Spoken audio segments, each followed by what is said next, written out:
Oh my god, I dropped the gun and it fell through the ground and I lost all of the mods on it. I don't like the G key binding to throw weapon. Can I change it? I've looked and looked and I can't seem to find it. Where's throw weapon? It's a really fucking bad fucking key. Where's throw weapon? It's not here. It's like a hard code. You can't change it. Why did you throw my gun away? I needed that fucking gun. You're an asshole. How long do items last on the ground?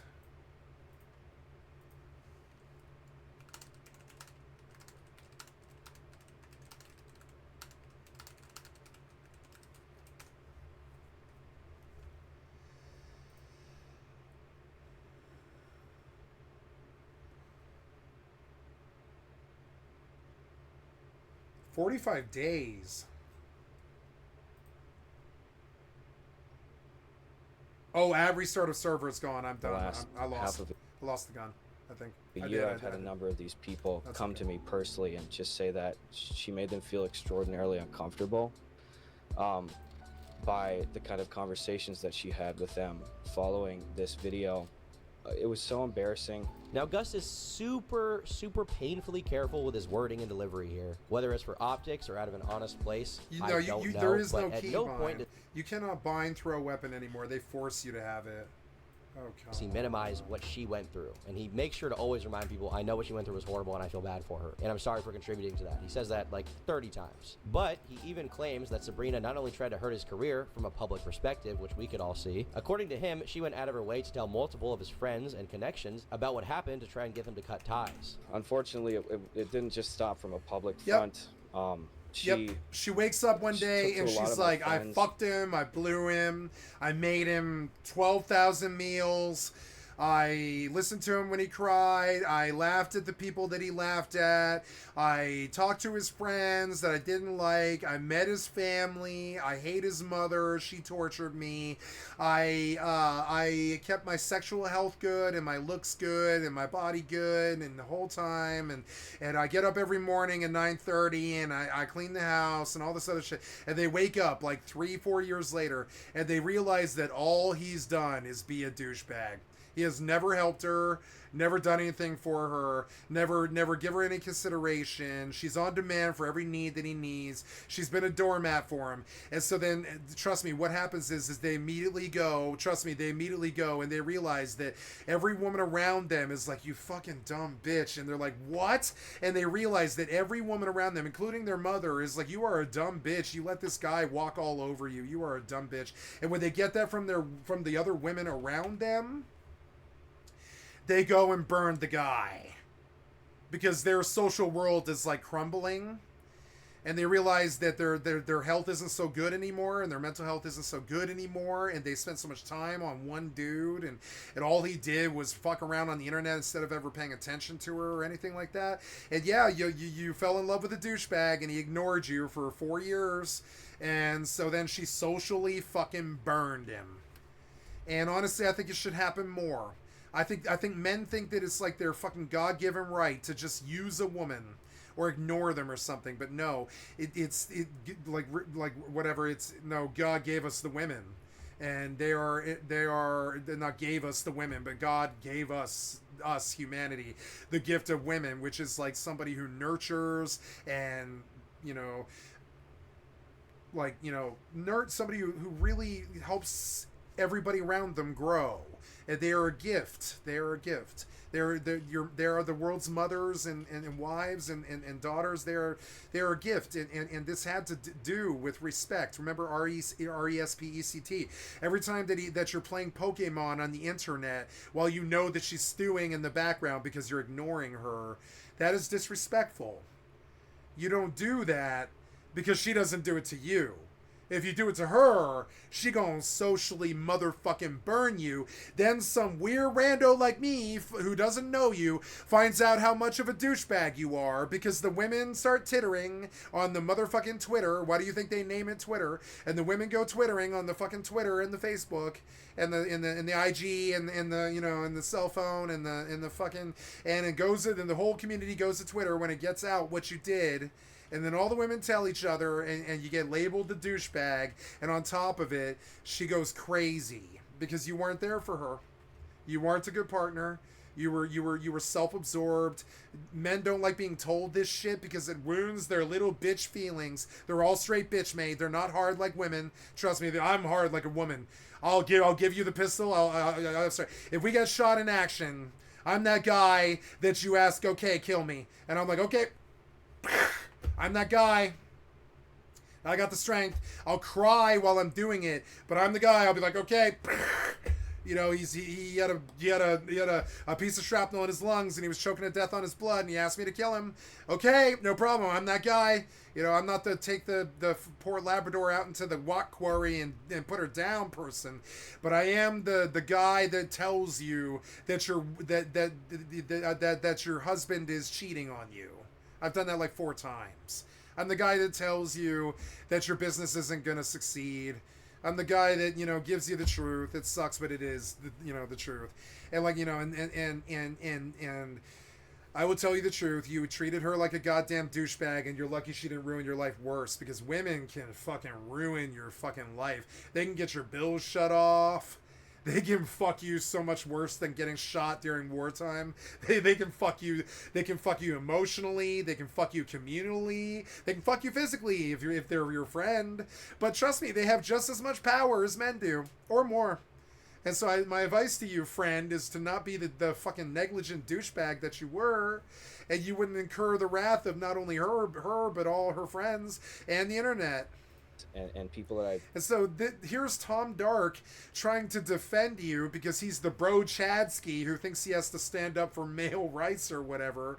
But no, this is just another douchebag who fucking full-blown turned his back on a mentally sick wife.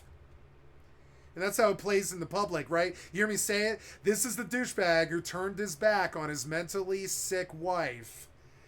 And that's how the public, that's how the women turn it. That's how they call it spinning it, right? That's how it's spun. That's how I say it. That's how the community says it, right? Oh, that's the douchebag who neglected his mentally ill wife. That's how Tom Darks is gonna say it, right? But, you know, and it sucks that Tom has to come and try and protect your bro cookies. This is like kind of a sex war thing. Men have to come now and try and protect your shitty, negligent douchebag actions. It'd be like, okay, leave him alone. He understands that he was a douchebag. Leave him alone. And then Tom Dark has to come and kind of defend you as the right-wing, you know, male chauvinist type guy. And it's kind of sad. And he has to tell the women and the people to leave him alone. He's not that bad. He's just a dude who's negligent douchebag. It is kind of sad, but this is how culture works out. And I like that Tom does it. And I like that you got your day in court and they fried you. And I like that she told the community. But I think she's a B-word for doing it. And I'm sorry. And I won't call her a B-word to her face, but I'll think it, and she knows it. She knows it. And that's why she came after you, is because people like me think she's a B-word now. And so she came after you because all she was mentally ill. You're the negligent douchebag who turned her back on you after she was your loving partner for 4 years. You know? Look at this sub-goal. And the drama sells, too. He doesn't need her anymore. Life is funny. He doesn't need her anymore. He's probably better without her, but honestly, they're perfect for each other. You can see it. They're the both sort of shitty, unpleasant people that end up on, you know, that end up with each other. They deserve each other. I say in the end, I hope when they're like 50, they get back together. When they're not douchebag young kids with young nouveau riche money and interests and stuff. I hope they get back together when they're 50, because they actually are kind of perfect for each other. It's stupid. They're both manipulative douchebags. Do business with that aren't public. They're perfect for each other. Or they wouldn't have been together. Personality. You know? It's hilarious. It's funny how many women think that it's funny. It's happened to me a lot. A lot of women think that they're my type. But then when they sit down with me, they're like, oh, no. And I'm not saying like I'm a creeper or something, or like I'm bad. It's that I'm just not superficial. I don't do the mask. I don't do the masquerade. I don't hide from people. I tell them right to their face. I don't care. Fuck, I farted. I don't care. I might hide it, but I don't need to. You know, I don't need to. Whatever. It's just kind of funny. And I don't care. Fuck, I farted. I'll say it in church. I don't fucking care. I just don't have that social filter of just caring what you think. I don't have it. So women love me, but they also understand that they can't be with me because most women socially run a mask. They portray something to the world that isn't who they are when they are home. And it's not some Jekyll and Hyde thing. It's just that, you know, people have like a thing that they put on when they're at work, when they're at school. They've got a clique. They've got a personality, a thing that they do, right? But who that is not the same person at home. And when the person at home needs you, you go. Or you break up with them. This douchebag, I'll tell you another reason why he's a douchebag. He easily could have taken his young nouveau riche money and fucked a stripper for a year. And he wouldn't have had to deal with her crying or her bitching or any of this other stupid shit that he was probably ignoring her over, any of this stuff, right? Just go fuck a stripper for a year like I did or whatever, you know? It's not that hard. Like, women, they are actually open to most things. It's kind of funny. They're, like, open to it. They're open to, like, romps, you know? They're open to it. They're open to sleeping with you for a year. Go pay a stripper and fuck a stripper for a year. It's goddamn stupid. Like why stay with her and neglect her when you have this kind of subs? Look at those subs. What is $28,339 times 5? It's like $150,000 that you made just this month or something like that. Go fuck a stripper for a year on that. Go to a strip club and tell her, hey, you want to go to the room afterwards? You know, and be obvious about it, and then be hands off about it. Be like, you know, but be obvious about it, and they're gonna say yes. They're gonna say yes. The only stripper I ever met that wouldn't was the one that I dated. You know, like mine would not say yes. She was a heroin addict who thought that sex was disgusting because she was on heroin all the time. And if you're on heroin all the time, you don't want sex. That's disgusting. That's like being a child. It's the same thing as rape, basically, when you're on heroin. Sex is not normal on heroin. It's really not. You just do not. You do not get. It's such a strong drug that you just can't even get it up most of the time. You can't get wet. You can't get it up. It would be like rape. A woman would not be able to get like wet. And so she didn't have a lot of sex. She was a heroin addict, you know? She did, but she didn't. And so, it was just kind of funny, like, you know, like, do as I did. Don't go fuck around some woman and keep her around for 4 years using her as, like, a domestic and social and sex slave, and then just fucking douchebag out on some Pokemon trip, you know? That's just not cool. And douchebags do this all the time, and then they cry to the world. They're little crocodile tears, and she socially fucking wrecks him and uses her own, and she burns her own reputation doing it. And they honestly are fucking perfect for each other. That's the sad part. And they're both manipulative, sad bastards, sad pathetic bastards. Tried to get them to stop working with me. Tried to cut off connections. And I know this because in the last half of a year, I've had a number of these people come to me personally and just say that she made them feel extraordinarily uncomfortable by the kind of conversations that she had with them following this video. Now, he never shows any proof for this, but if true, this 1000% contradicts Sabrina's claim that she doesn't want any harm to come to Gus and his livelihood. But I do want to say, I'm not looking to cancel anybody. So with that being said, if you enjoy, yes, you are. Yes, you are, though. Yes, you are. I'm not going to. You are looking to cancel him. You are. See, you're lying. You're trying to lie on camera so you can fucking destroy his career because he's socially fucking dissed you and he ignored you and neglected you when you were in the madhouse. I know. I can relate. And you know, and so. Deal with it. Like, get over it. Get over that he dissed you. You need to get over it. Like, you guys are actually fucking perfect for each other. It's fucking stupid. You're both manipulative. You're both vacuous. You're both dumb.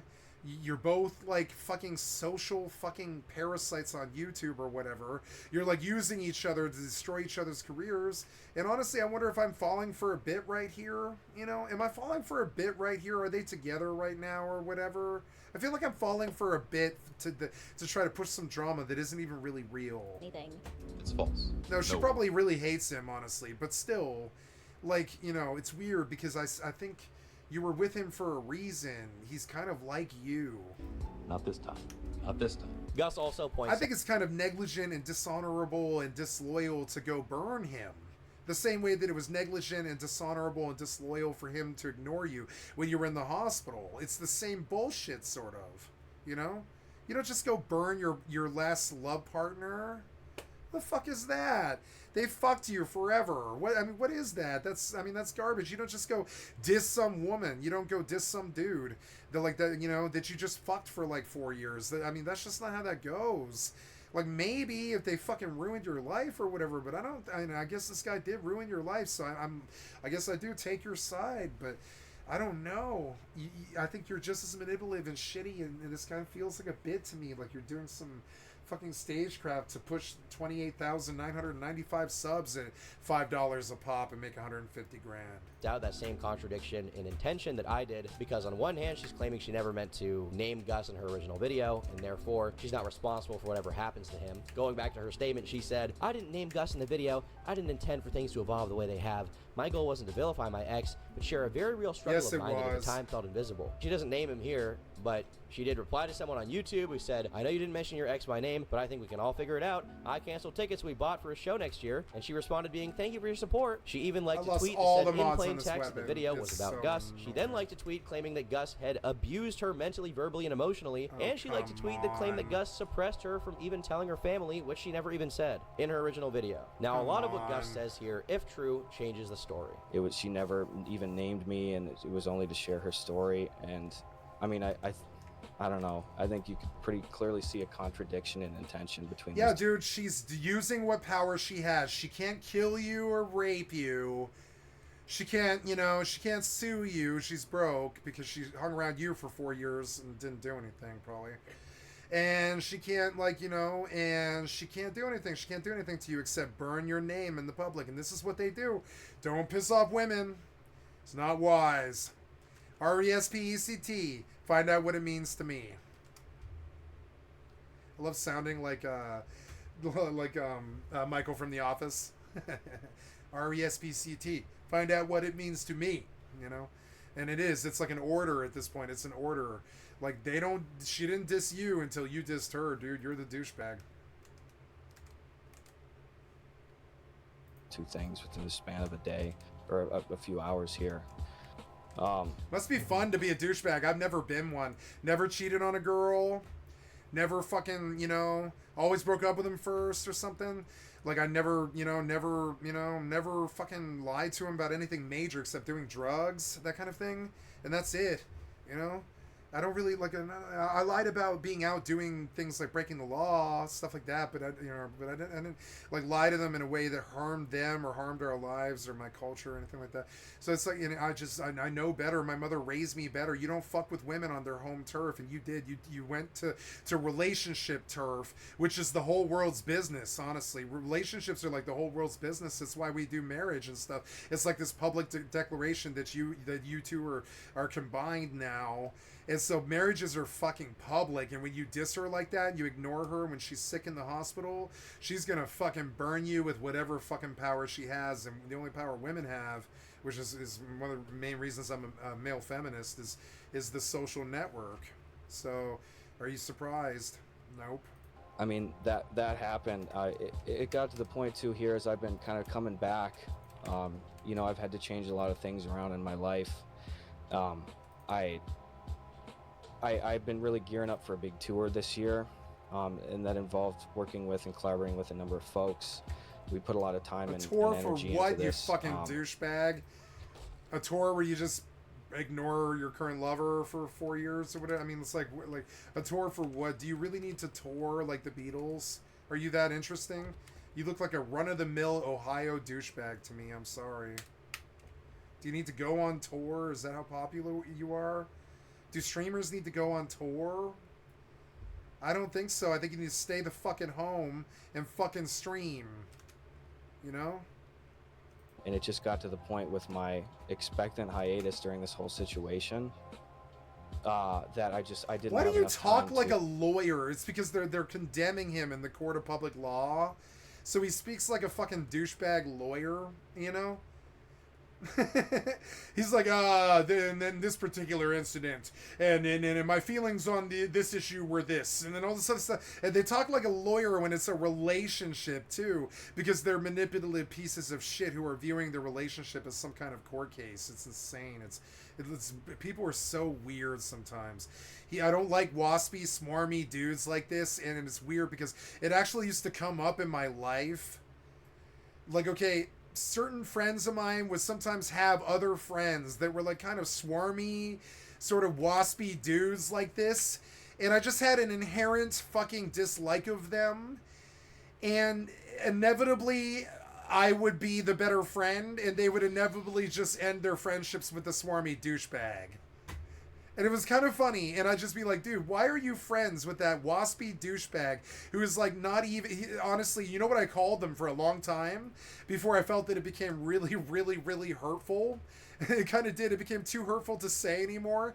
I used to call them muggles. That dude is a fucking muggle. He is a muggle if I ever fucking saw one. That is a muggle. The kind of muggle they could put in Harry Potter as a stereotypical goddamn muggle. He has no magical fucking power whatsoever. How he became a streamer is beyond me. It's because he's probably a muggle streamer. All of his audience is muggles, right? So, and so the muggle, you know, fell in love with another muggle, but they've told themselves that they're magical people. They're not. They're muggles, and they need to stay with each other. And they've got these, like, imaginations that are kind of really broad. And that's okay. But when you really look at him, I don't think he would be sexually appealing to women. So there goes half the audience right there, right? I don't think I am either, so there goes half my audience, too. I'll say the same thing about myself, right? So it's right there, and then on top of it, like, you know, and then he's also swarmy, he's waspy, and these are hard words to understand. I gotta go pull them. I could pull them on the dictionary, but you know, I don't need to. It's sort of like when they're like sort of weaselly. I think it would be a proper way to tell an internet person. You could be like, well, they're sort of weaselly. They have like kind of a weaselly countenance, and they look like they get out of things a lot of the time, and that they don't deal with problems very much, and they probably sit in front of the computer most of the day and all this, right? And that's okay, but like you can see it. And so how he got 28,000 subs with a muggle face like that, and a muggle countenance and a muggle marriage, like now she wants to cancel him for all this, but honestly what she's canceling him for is being a muggle and having a muggle marriage while being a streamer. They have a muggle marriage. He ignored her like the average douchebag, and she burned him socially like the average B-word. You know, and they have like these muggle lives with these muggle problems and these muggle people problems that no self-respecting magician would ever fucking have, right? Just never ever would. You never hear about Hermione fucking around and ignoring who does Hermione eventually marry? I fucking forget it, you know.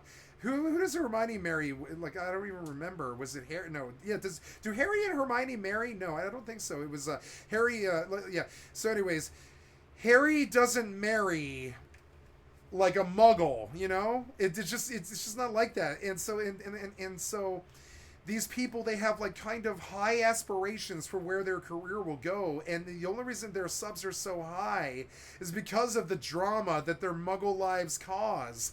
Because muggle is so uncommon on the internet, right?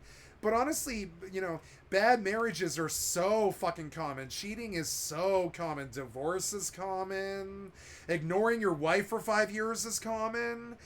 Like the one poor lady ending up in the mental house or the hospital is common. All that stuff is common. It's muggle problems that aren't usually very normal for streamers, right? Streamers are known for cocaine, hookers, gambling, jet setting, burning people, talking shit on Twitter, making too much money, buying fucking giveaway machines in their background so they can like do a crane machine giveaway every hour and make another $10,000 or whatever. They're just incessantly, you know, self-absorbed like me, or absorbed with their culture like me.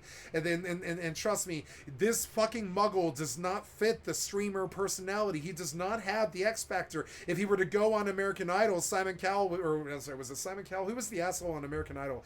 Simon Cowell was the bad chef. Simon Pegg, I think it was. Simon Pegg would rip this dude such a bad asshole, and he would be like, look, you are not show business material. He really would. He would take one look at just the face shot, and he would tell the guy right to his face, you are not fucking showcase material. You are not show business material. This is what they say in the business. It's the most horrible thing an actor can ever fucking hear in their lives, right? It's not that you gave a bad performance is the second thing, but the first thing is you are just not good for show business, right? That's not what an actor wants to hear. And this guy, he could go to 10,000 auditions. He's gonna get the same sentence, all 10,000. You are just not show business material. How he got so famous is beyond me. It's because muggles need idols. Muggles need idols too. You can't.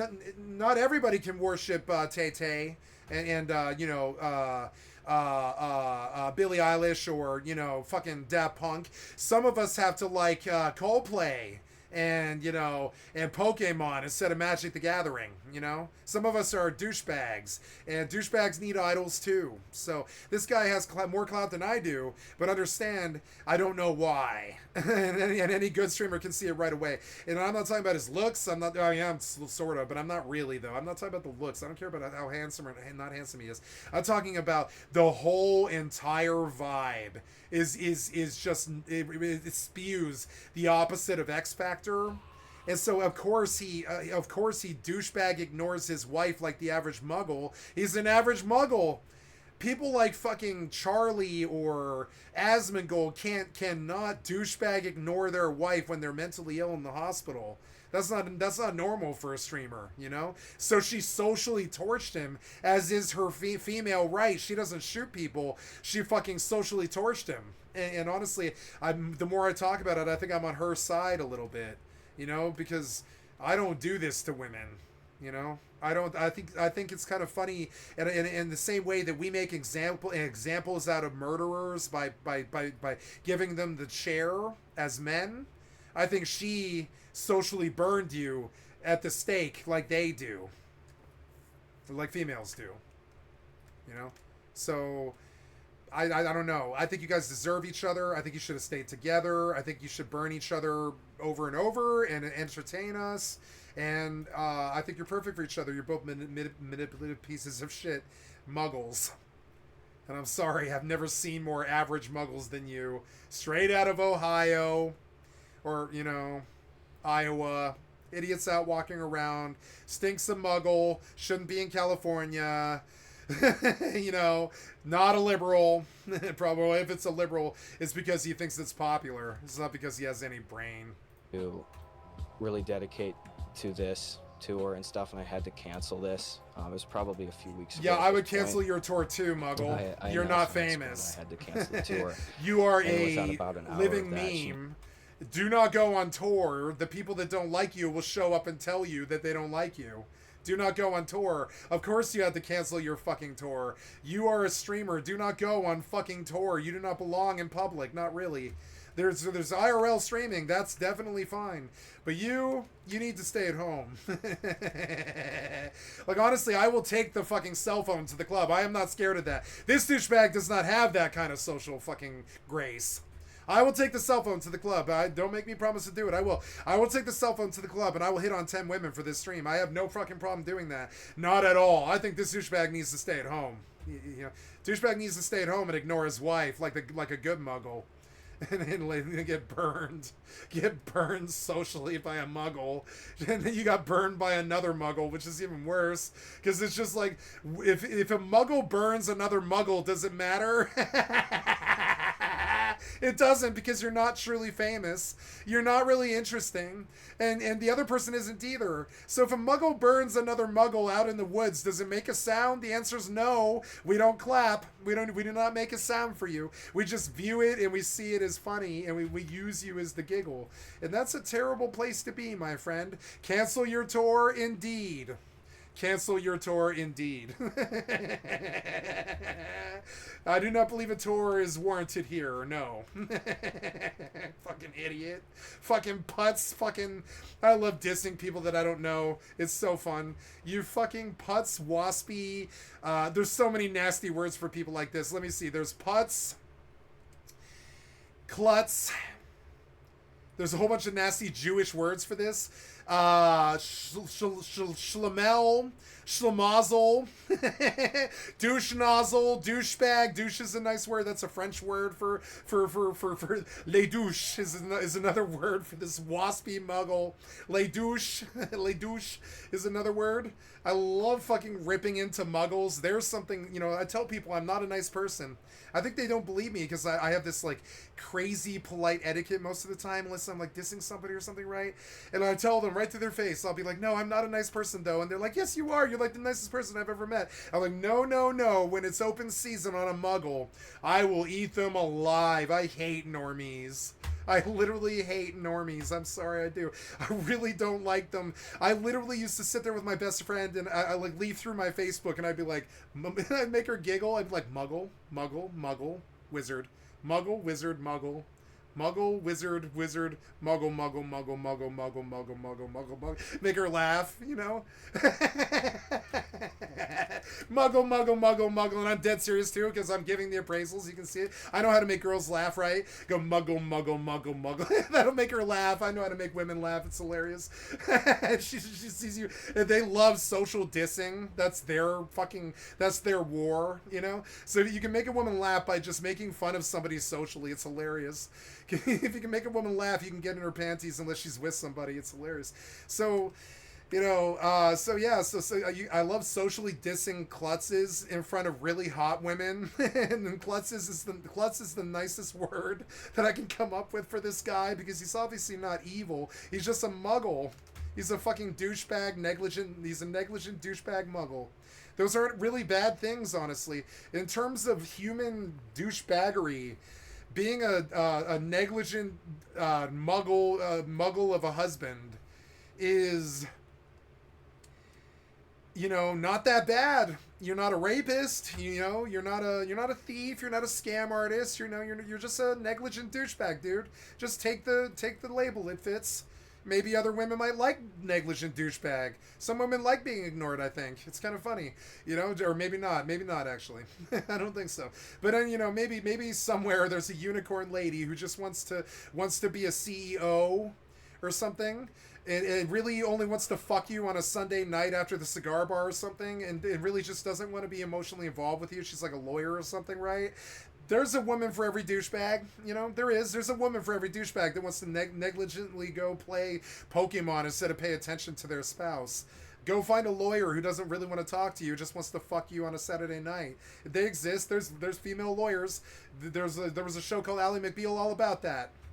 There's tons of female lawyers who just are emotionally unavailable, who really need a man in their life, who would love a douchebag who will leave them alone. Trust me, there actually is a bunch of women in the world like that, who really want a man who just doesn't require a lot of attention from them. And that's the type for this douchebag muggle. The worst thing that he did was ignore her, I guess. She tweeted out, "That's showbiz, baby." That's showbiz, baby. You're not showbiz. See, like they're even trying to say it. They're like, that's showbiz. We're showbiz people. No, you're not. You're not X Factor. You're not interesting. Nobody like Pokemon is ever gonna do anything but look at you look at you on TikTok. You are a meme. You are not famous. So you should not do a tour. It doesn't matter how many subs you have in your successful stream. If you are a meme, should not do a tour. Do not do a tour. That's a point on there. I fucking love dissing schmozzles that I've never met. Fucking jabronis. He's a jabroni. That's a good word for it. Jabroni. He's a jabroni. I can't stand jabroni douchebags that use women and like leave them and shove the fucking spearhead through their heart. Right? You know, I can't stand douchebag jabronis. They're so bad. There's so many words for fucking waspy idiots like this. It's hilarious. You can go through the dictionary, you can find like 256 words for putzes, essentially, because it's so common. Douchebag putzes who take care of their family well and go to their job every day, but definitely neglect you and are assholes and don't care about what you do or who you are or what your interests are, anything like that. Totally self-absorbed in whatever they're doing, in like Pokemon cards or whatever it is. And trust me, that's more common than wizards are. Muggles are a lot more common than wizards are, and you'll see this all the time. Please take my wife, please. You know, that's an old joke from Rodney Dangerfield or something. The Rodney Dangerfields, right? They're douchebags. Very seldom are they Rodney Dangerfield and actually like genius comedians. They're just douchebags usually. And he was making fun of that. He was absolutely smart enough to understand the difference between a douchebag and a joke, and he used it to con the whole, like, you know, the whole 80s crowd. And he was in every single fucking Hollywood movie for like 175 films or something like that. Every fucking movie that came out, Rodney Dangerfield was in it making ex-wife jokes, because muggles need humor too. He's just telling the truth because he didn't write a single screenshot. You know? So who knows? Non-X Factor muggles need idols Sabrina too, and that's why these people are famous. She had a lot of time to speak about it, and she kind of also said barely anything. Robin Williams would eat these people alive.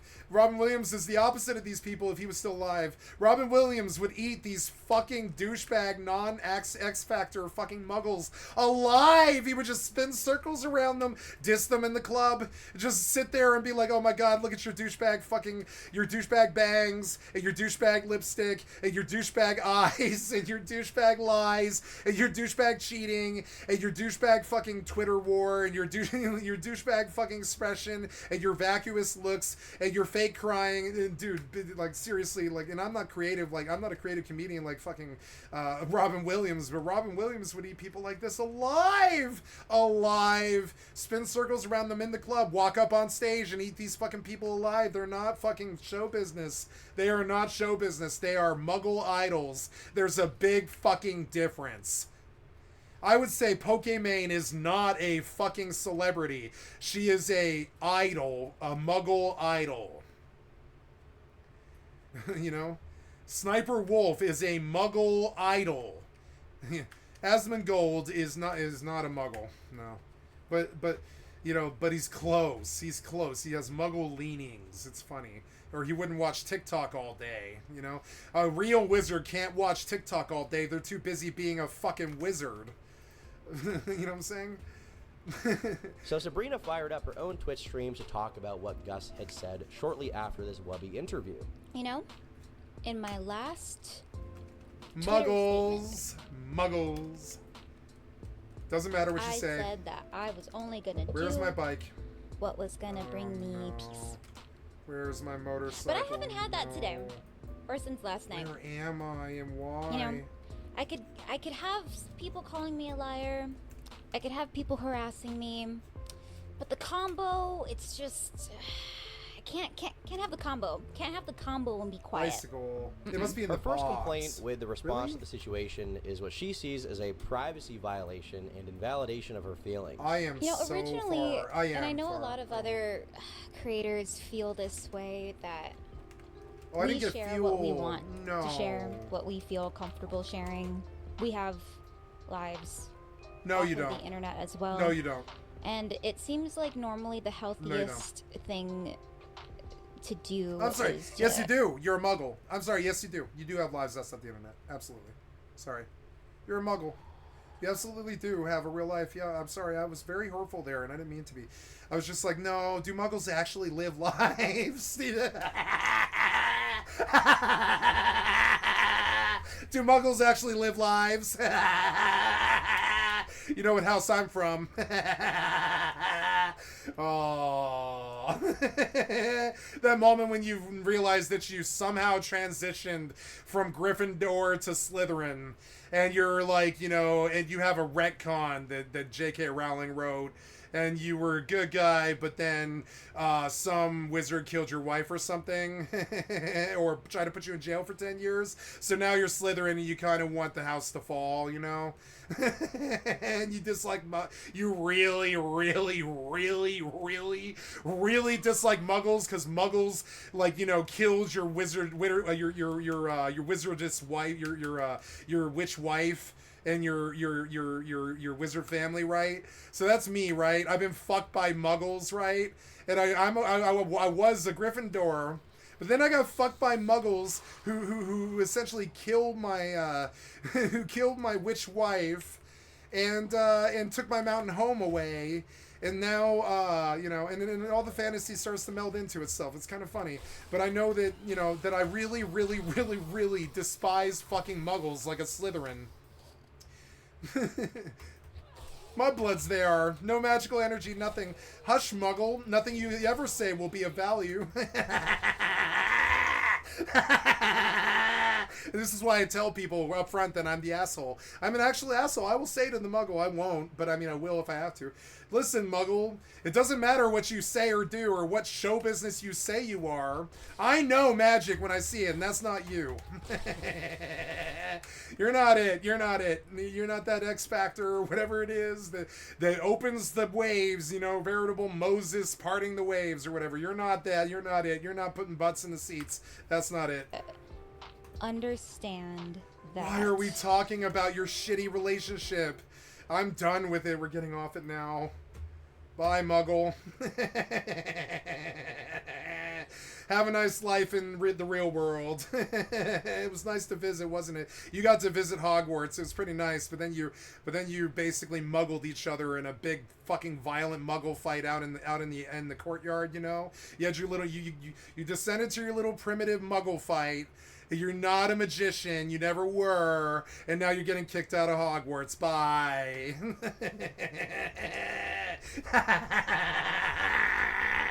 I love being so mean. I actually do. I really like being mean to Muggles. Fuck the Muggles and their dirty buggles. Fuck the Muggles. Anyways. So, yeah. Oh, here. Look, hey, it's a Muggle. Look. Uh-oh. What is Muggle doing? Oh, no. A wizard would never, ever let this happen. A wizard will do this, but they won't ever let anybody see them. What's up, Muggle? I'm sorry that you got muggled so hard by the Muggle government. I hope you someday see your way through your Muggle life. Nothing you ever do will matter. Poor Muggle. No, I don't care about Just Drive Haze. Oh no, Just Drive Haze went after DDO, and now the old boomer is angry. I'm sorry. Let's look at this. Oh, you know what I was supposed to look at is the truth about AOC.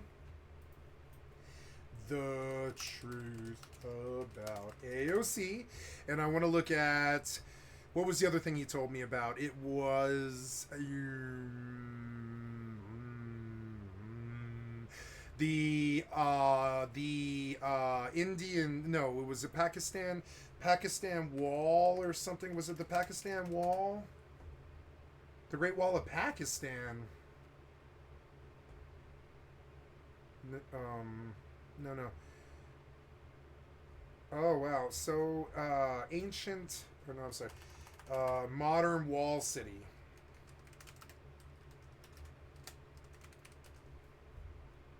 Saudi Arabia.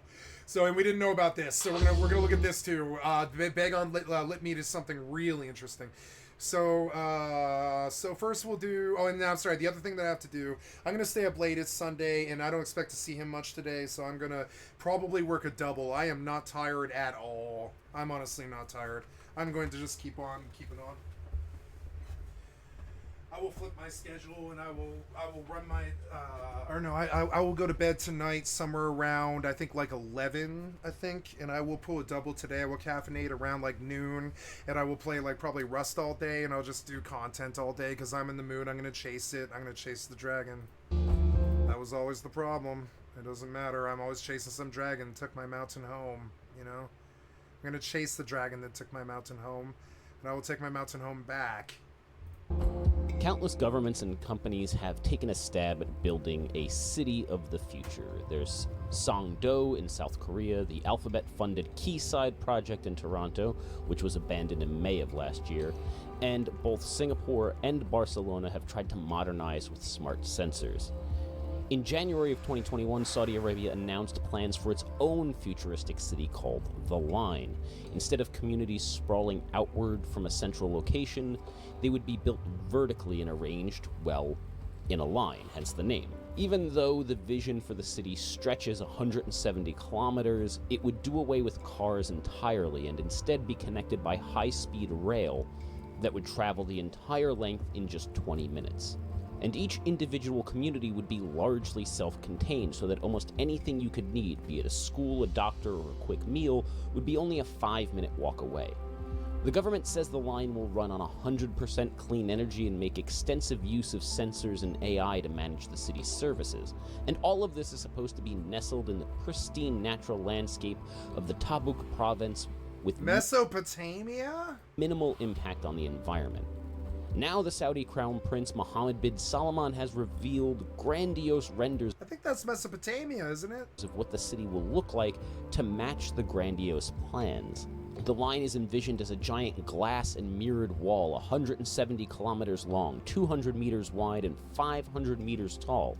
That's taller than the Empire State Building. It would have greenery stretching along the top, an open-air ventilation system to help maintain an Nope, fucking disaster. Disaster waiting to happen. ideal climate year And all the same trees. Nah, look at all the imagination you have to use to actually make this work. It's not gonna happen. round, and it would house Walls don't work. You're just gonna fall off it. up to 9 million people. Now, the line is just one part of Saudi Arabia's controversial $500 billion NEOM megacity project. For one, the so-called virgin land that the government is building NEOM on is, unsurprisingly, not all that virgin. It is the ancestral and current home of many people, including members of the Hawatat tribe, who are being forced from their homes for what many see as a vanity project that won't amount to much in reality. Those who have dared to speak out against the government's plans or refuse to give up their homes have been harassed and abducted by Saudi security forces, arrested, or in some cases killed. For example, Abdul Rahim al-Hawati, a prominent Hawatat activist, was killed by police in April of 2020 after posting videos on social media trying to raise awareness of the forced displacement. All of this controversy has even led to some commercial partners pulling out of deals like Riot Games, which had signed on NEOM to sponsor the League of Legends European Championship. Backlash from the gaming community caused that to quickly unravel. Now, even if NEOM is eventually built and lives up to its lofty promises, there will still be plenty of more cause for concern. The line is expected to be loaded with countless sensors, cameras, and facial recognition technology that, in such a confined space, could push government surveillance to almost unthinkable levels. Now, that would be troubling in any nation, but in a country like Saudi Arabia, where homosexuality is outlawed, LGBTQ people are persecuted, and women hold almost no rights, it's downright terrifying. Oh, I didn't get fuel. Oh, right, I have to go home. God damn it.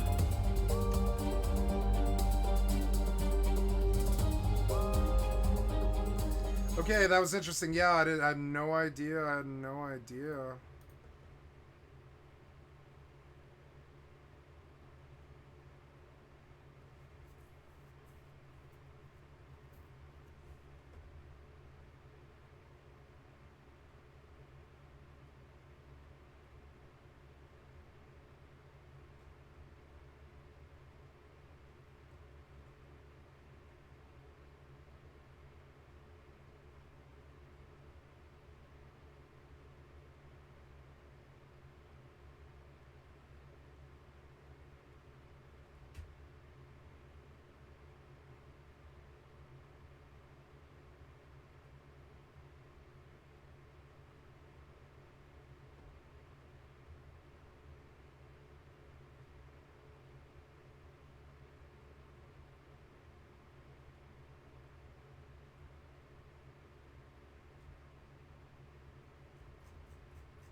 We're effectively run in this country via the Democrats, via our corporate oligarchs, by a bunch of childless cat ladies who are miserable at their own lives and the choices that they've made.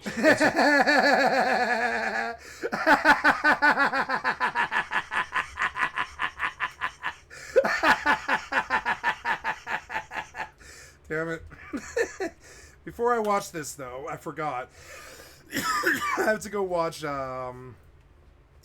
let's go look at, TYT. The truth about Sank Eiger.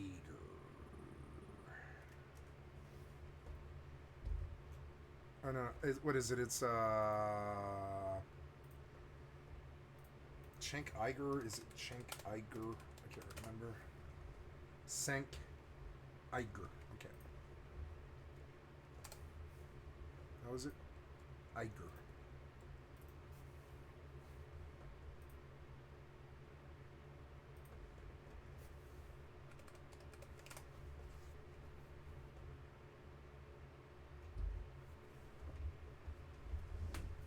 I've never heard of an ex-Republican. It's so funny. TYT debate over Remain Khalif controversy. Trump posts about Cenk Uygur on True Social. Is he a fan? I don't see...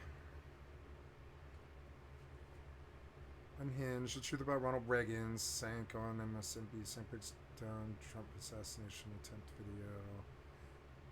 Is the Olympic shooter from Turkey a hero or assassin? We might never know. There's no deal with the devil versus truth about okay. Cenk Uygur. Let's look at sexism. Yep.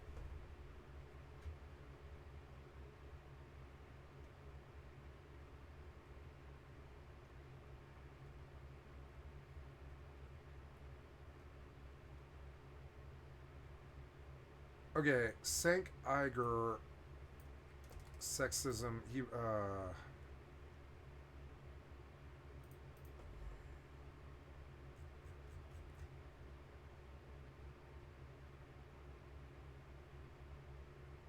yeah, I don't know. I don't see that. I don't see what he's talking about AOC or Cenk. So I guess I'll just go on. I don't see any trace of what he's talking about, honestly, and that seems sort of weird to me.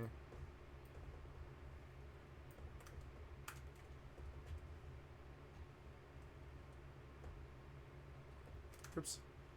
Childless cat ladies, huh? Childless cat ladies. Do you have to be that Republican? It's like, we all know you're Republican, but do you need to have the fucking theme playing like dun dun dun dun dun dun childless cat ladies dun dun dun dun dun dun talking about childless cat ladies. We're really sexist and we're making fun of people with mental disabilities. We really don't like people with handicaps or women. and I mean, that's exactly, I mean, so yeah, man, if you're going to be a Republican, like, we already know that the theme is playing. You don't need to play it for us. You don't need to make childless cat lady comments, you know? We already know you're Emperor Palpatine. It's okay. We still hear the song when you come on stage, you know? You don't need to let us know with childless cat lady comments, trying to scare away the crazies and the women. You know, try to alienate the crazies and the women or whatever your weird fucking white man wasp vibe is. And, like, I don't know, I'm just, you know... Sorry. Childless cat ladies. I mean, I'm sorry. I mean, I mean, like, when was the last time you met a childless cat lady? Is that really that much of a... like a meme? I don't know. I'm sure it happens, but it's just like, do we need to dredge up this shit from Married with the Children? It would have been a joke on Married with Children or something like 25 years ago. You guys were all Fox, Rupert Murdoch types who like to make jokes at the expense of women and you know, people of color and you know, And here it is. You're just here making fun of childless cat ladies, and you can hear the Imperial Death March theme going in the background. Dun, dun, dun, dun, dun, dun, dun, dun, dun. Dun, dun, dun, dun, dun, dun, dun, dun. Here's a white man behaving badly and talking shit about women and people with mental disabilities. Dun, dun, dun. Who was the last person who did that? It was Hitler.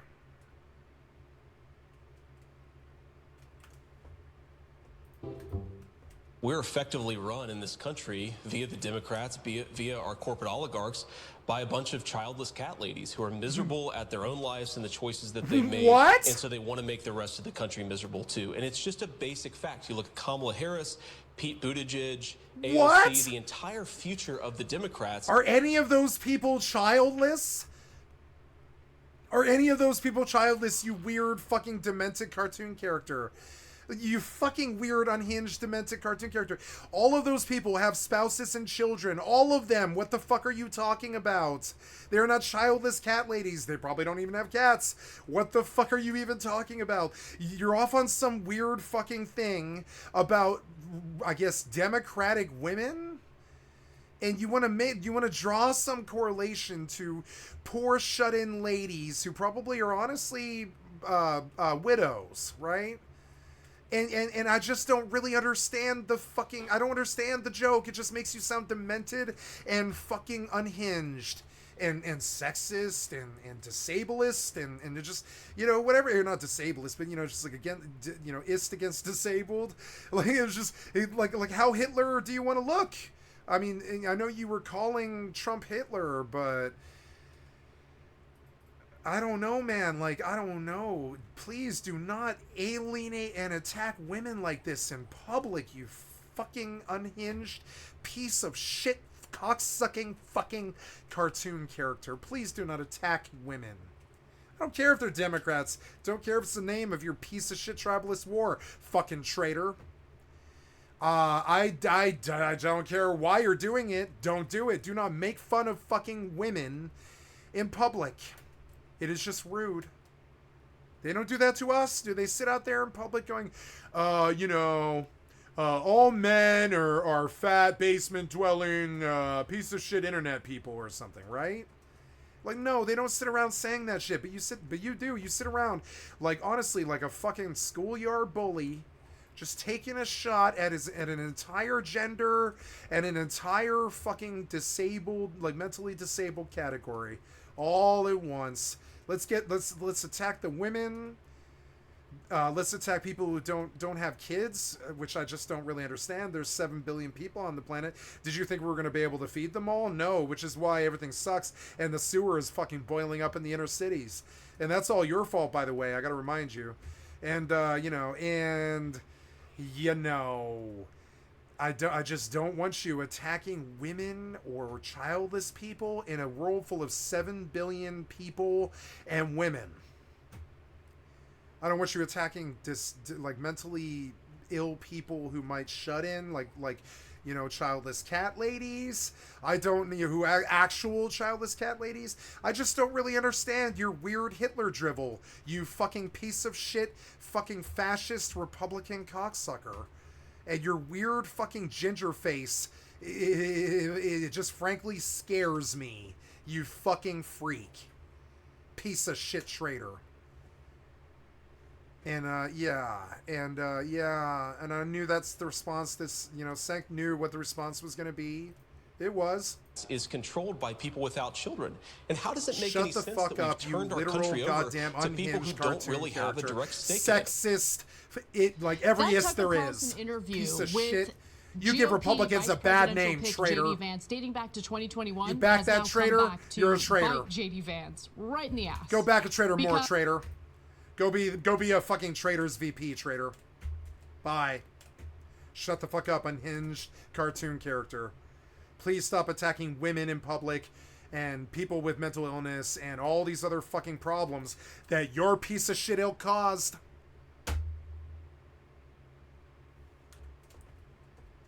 Women are not problems, by the way. I'm talking about, like, women are not problems, but you act like they are. You're the problem. It's people like you that need to get slew.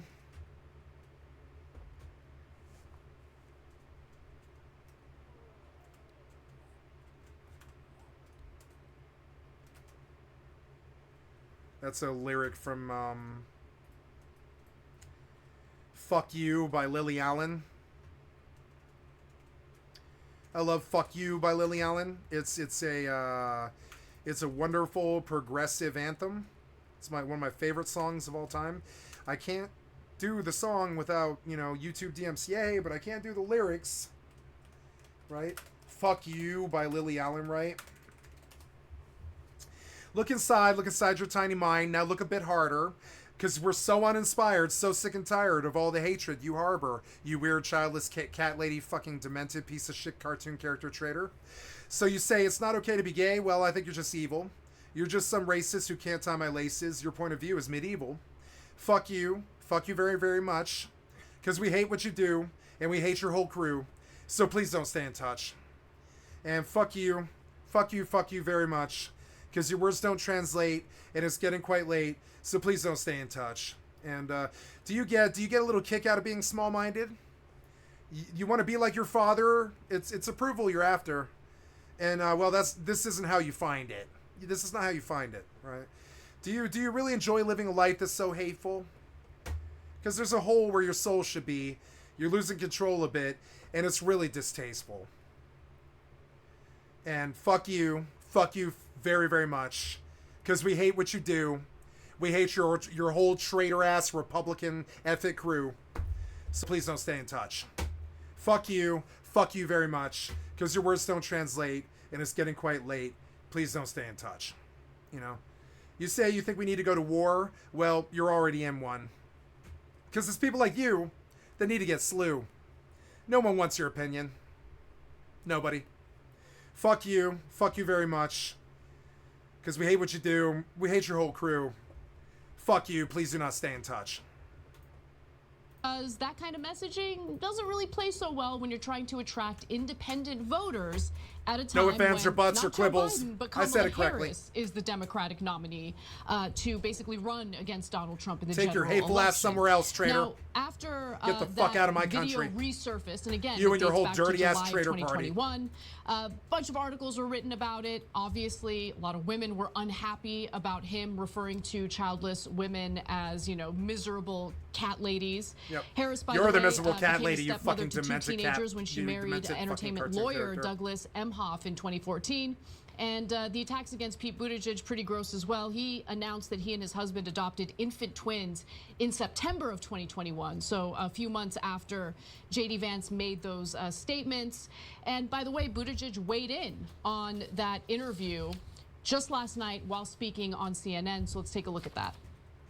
The really sad thing is he said that after Chasten and I had been through a fairly heartbreaking setback in our adoption journey. He couldn't have known that, but maybe that's why you shouldn't be talking about other people's Maybe children. that's why you should shut the fuck up, you weird shit bab, you fucking, you're a fucking bab. You're a fucking...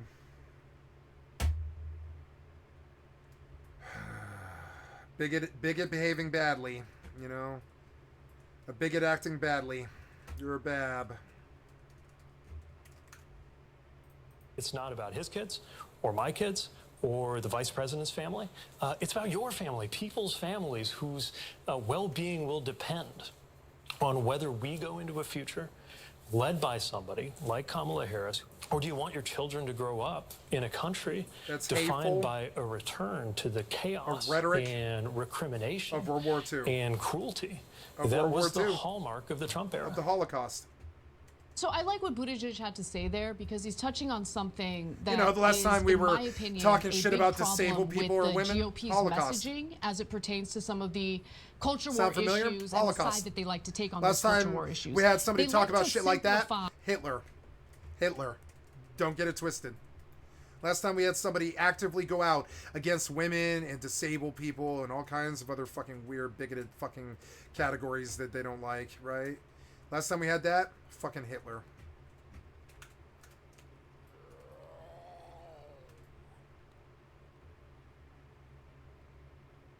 He loves Hitler. I bet Mein Kampf's the only book he's ever read. That's sick. incredibly nuanced and complicated matters. So when J.D. Vance makes that statement about women who don't have children, he doesn't understand that he's actually insulting various groups of people. His assumption is that, oh, well, couples who don't have kids or women who don't have kids, they're childless by choice, right? They're selfish, they've decided against it, they're miserable women. He's obviously tapping into a ridiculous stereotype, but you also have to consider the fact that there are plenty of women out there who want to have families. They haven't found the right partner for them yet. They want to ensure that they have a dependable partner to have children with. There are women who desperately want to conceive but cannot conceive for whatever reason. And by the way, you have Republicans now attacking in vitro fertilization to make it more likely for women who are having difficulty conceiving to be able to have children. It's like they have a war on women. There are also women out there who are step parents, right? That kind of messaging doesn't really appeal to those women as well. And so it's interesting, Cenk, because Kamala Harris is a complicated candidate, okay? I don't know who she really is. She tends to kind of go with the flow and what's popular or trendy at any given moment.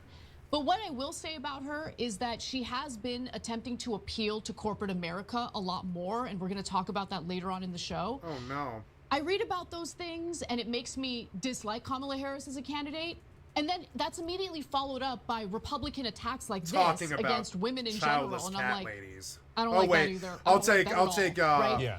Well, look, I'll take Republicans constantly disqualify themselves from huge sections of America. Slate and remember, over both the Republicans and the Democrats take corporate money. So the childless cat lady Nazi. So then for the tiebreaker, you go to who can you stomach? And let alone the Supreme Court, let alone other things that we care about. But, you know, when you have Republicans that purposely insult the great majority of the country, it's the worst electoral strategy. They just can't help themselves. So let me break it down a little further based on what Anna was saying. First of all, Kamala Harris has two stepdaughters. That's from the second dude, Doug Emhoff's earlier marriage, right? Gentleman. Sorry, second gentleman. Okay. And so what he's saying is in calling her a cat lady is kids don't count. Well, there goes millions of voters, right, who feel incredibly insulted by that. So then how about the women who can't have kids? And now you're useless cat ladies? Oh, my God, there goes millions of more votes, right? And then the women who chose not to have kids, either they didn't get married or they got married but they didn't want kids, there goes millions of more votes. I mean, because these are so directly, personally insulting. You're insulting the identity of these people, you're making fun of them, you're making fun of the lifestyle choices that they made. And so that's where we get into both polling and the instincts of Republicans. Yeah, I have to add one more thing to that, Cenk, because it's not just that he stereotypes, you know, women who don't have children. He goes even further than that because he claims that those who don't have kids have no stake in America. That is so outrageous. Okay, by the way, as a woman who doesn't have children, of course I have a stake in America. I love this country. I want to protect this country. I want wonderful things for people who live in this country. I want to marry her. And the idea that I have no stake in the country is one of the most insulting things to hear from a politician. Yeah, it's super dumb in every conceivable way, factually wrong, politically, strategically wrong. So, in one other absurd thing that he said within that quick 30-second bite there was he talked about how these childless cat ladies were running politics and the corporate oligarchy. Every time he says it, it's like a Fox. It reminds me of like Simpsons Fox era. Of the giant corporations. Childless cat ladies. The Simpsons were the last time that was socially acceptable to make fun of. And it was the Simpsons like showing an old lady throwing cats at Homer Simpson. I think it was hilarious, and it was the last time that was socially acceptable. That was 1993. These weird Republicans are so fucking weird and bigoted and so regressed that they like revert to these jokes from 1993. I don't understand it. No, the people that you listed are not childless cat ladies. They're up in the Congress all day, like betraying the country. What do you, I mean? And they've got families, yeah. They've got little traitor families, yeah. You know, they're worthless fucking politicians. They're not childless cat ladies. Why did you draw this fucking weird metaphor? You're a childless cat lady, obviously. I think you're trying to project what you are. I think you're a childless cat lady deep down in your soul, deep down inside your soul. Aren't you truly the the childless cat lady? like if you're pointing that finger so bad, you're like burning up the atmosphere with how hard you're pointing that finger. You know, you're like poking a hole in the atmosphere with how hard you're pointing that finger of the childless cat ladies. But I think you're the only one talking or thinking about that. Maybe that's projection. You ever kind of wondered? Because all the people that you listed are busy betraying the country and the Congress. They have piece of shit lives. They jet set around the country. They have to go to fucking political things all the time and meetings and back hallways and back hall meetings and stuff where they betray the country. And they're just too busy to be childless cat ladies. I do not understand your metaphor. Childless cat traitor is projecting. You back that traitor, you're a traitor. Childless cat traitor is projecting. I never heard that. What a crazy out of left field attack. Yeah, like what? Like, I mean, like, is this The Simpsons from 1993? Like, I get the reference, but I also don't. I don't really understand why you're referring to Pete Buttigieg, a gay man with a husband and adopted kids, and who else did you fucking point your weird fucking demented finger at? I have no idea, but all of them have AOC and stuff. All of them have, like, I think families and are busy and are in the Congress every day.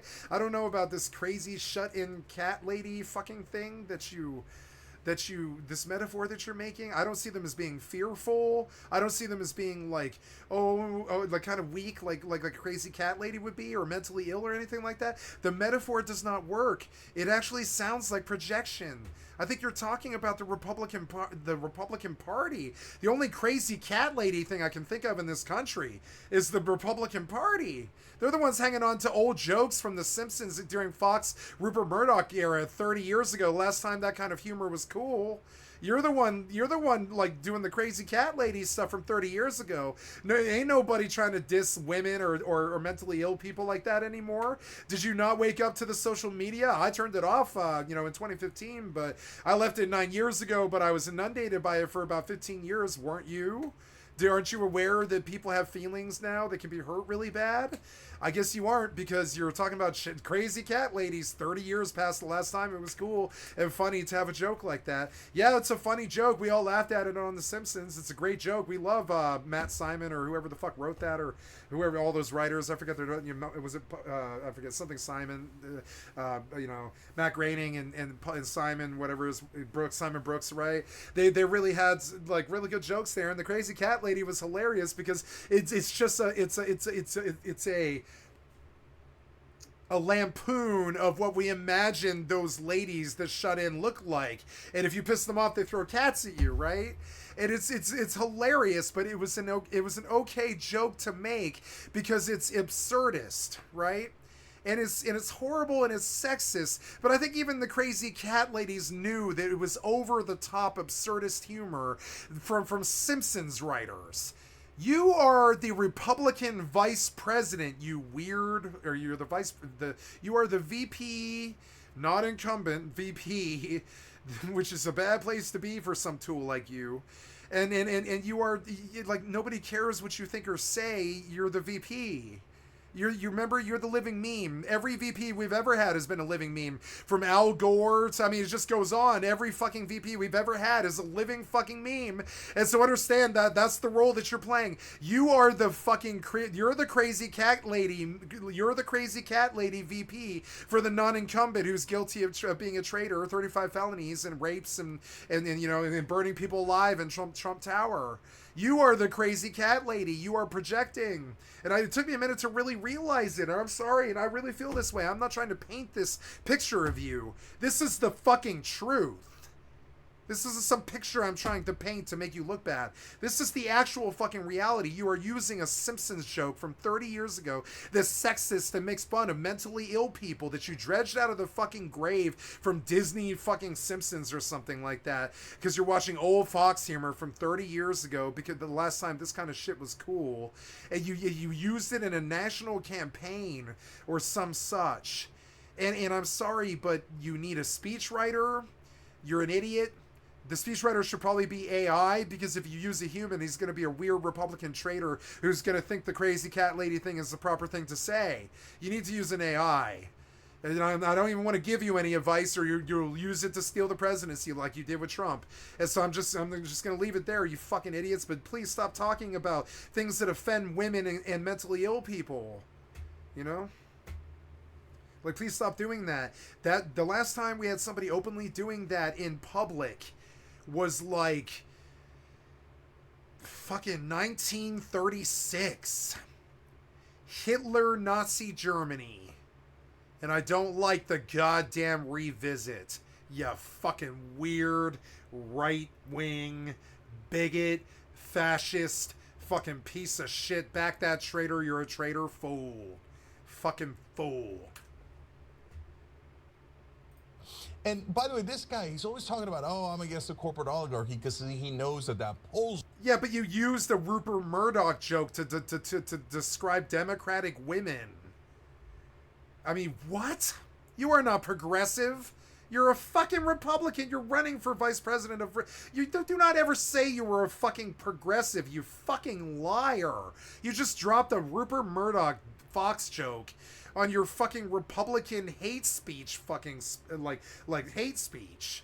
It's like literally a Republican hate speech. You dropped a fucking Fox television show joke about crazy women who have who are shut in, which is just weird because that kind of is what our impression is of the Republican Party right now. You guys are like, you have these weird values from the 1950s, and I respect some of them, like family values, but I don't respect some of this other shit, like trying to take down women, trying to take down fucking disabled people, trying to take down Democratic women, trying to be sexist in public, setting us back thousands of years in gender relations in terms of just, you know, how you're making us look to women. Just setting us back, like Trump did with the Mexicans and that fucking wall he didn't build. But you're just setting us fucking back. You are like literally, you are lowering the goddamn grave curve. You piece of shit, demented fucking cartoon characters. Fucking living meme, fucking demented cartoon characters, and you make me kind of like fear and loathing bitter about it a little bit. I imagine this is how Hunter felt, you know? Watching you fucking demented cartoon characters just sell out and kill the world with your fucking Republican Vietnam War and your Republican 9/11 kill your own people and your Republican kill your own people with COVID and your Republican fucking traitorisms and your... I'm sorry, but god damn it. Well, and hence he's a fake populist. Well, at the same time, he's like, now remember, if we get into office, more tax cuts for corporations and more deregulation. So oh, good. He's a Trumper too. Jesus Christ. Good night. Corporations can hurt you, can hurt the community, as long as they make infinite money. But I'm against the corporate oligarchy. Okay, now back to the women issue. The polling indicates that single women are much, much more likely to vote for Democrats. Women with no kids are more likely to vote for Democrats. I hate it. But there's no causality there. I mean, there could be because of the policies of Democrats and Republicans, but you're not going to fix that by just taking those women and forcing them into marriage and forcing them to have kids. But these knuckleheads don't understand science at all. Yeah, actually, Jake, it's even worse than that, right? Because one might just look at this surface level and think, well, the Republican Party never really did well with women anyway, so who cares, right? They're not really hurting themselves with this messaging because they're insulting a demographic that wasn't with them to begin with. But that's actually not true. What was really surprising, I did not know this, women voters turned out at higher rates than men in 2022, and that's essentially what prevented the so-called red wave from happening. Also, Trump had far more support from women red voters wave back failures. in 2020 versus today, and J.D. Vance has become a bit of a liability toward Trump when it comes to sounds terrible. Sounds like a menstrual wave. Please no. Please no. It does sound like a fucking river of blood, essentially. Sounds like a river of fucking blood. It sounds like a river of menstrual blood. The red wave. Disgusting, and it'll be bloody like that too. Fucking disgusting. Weird, foul, based fucking people that are like, you know, and by based I don't mean good. I mean like they have been debased and they're degenerated now, and they're down to base 1, and they're just slinging in the mud trying to call women and mentally ill people like bad, and it's weird.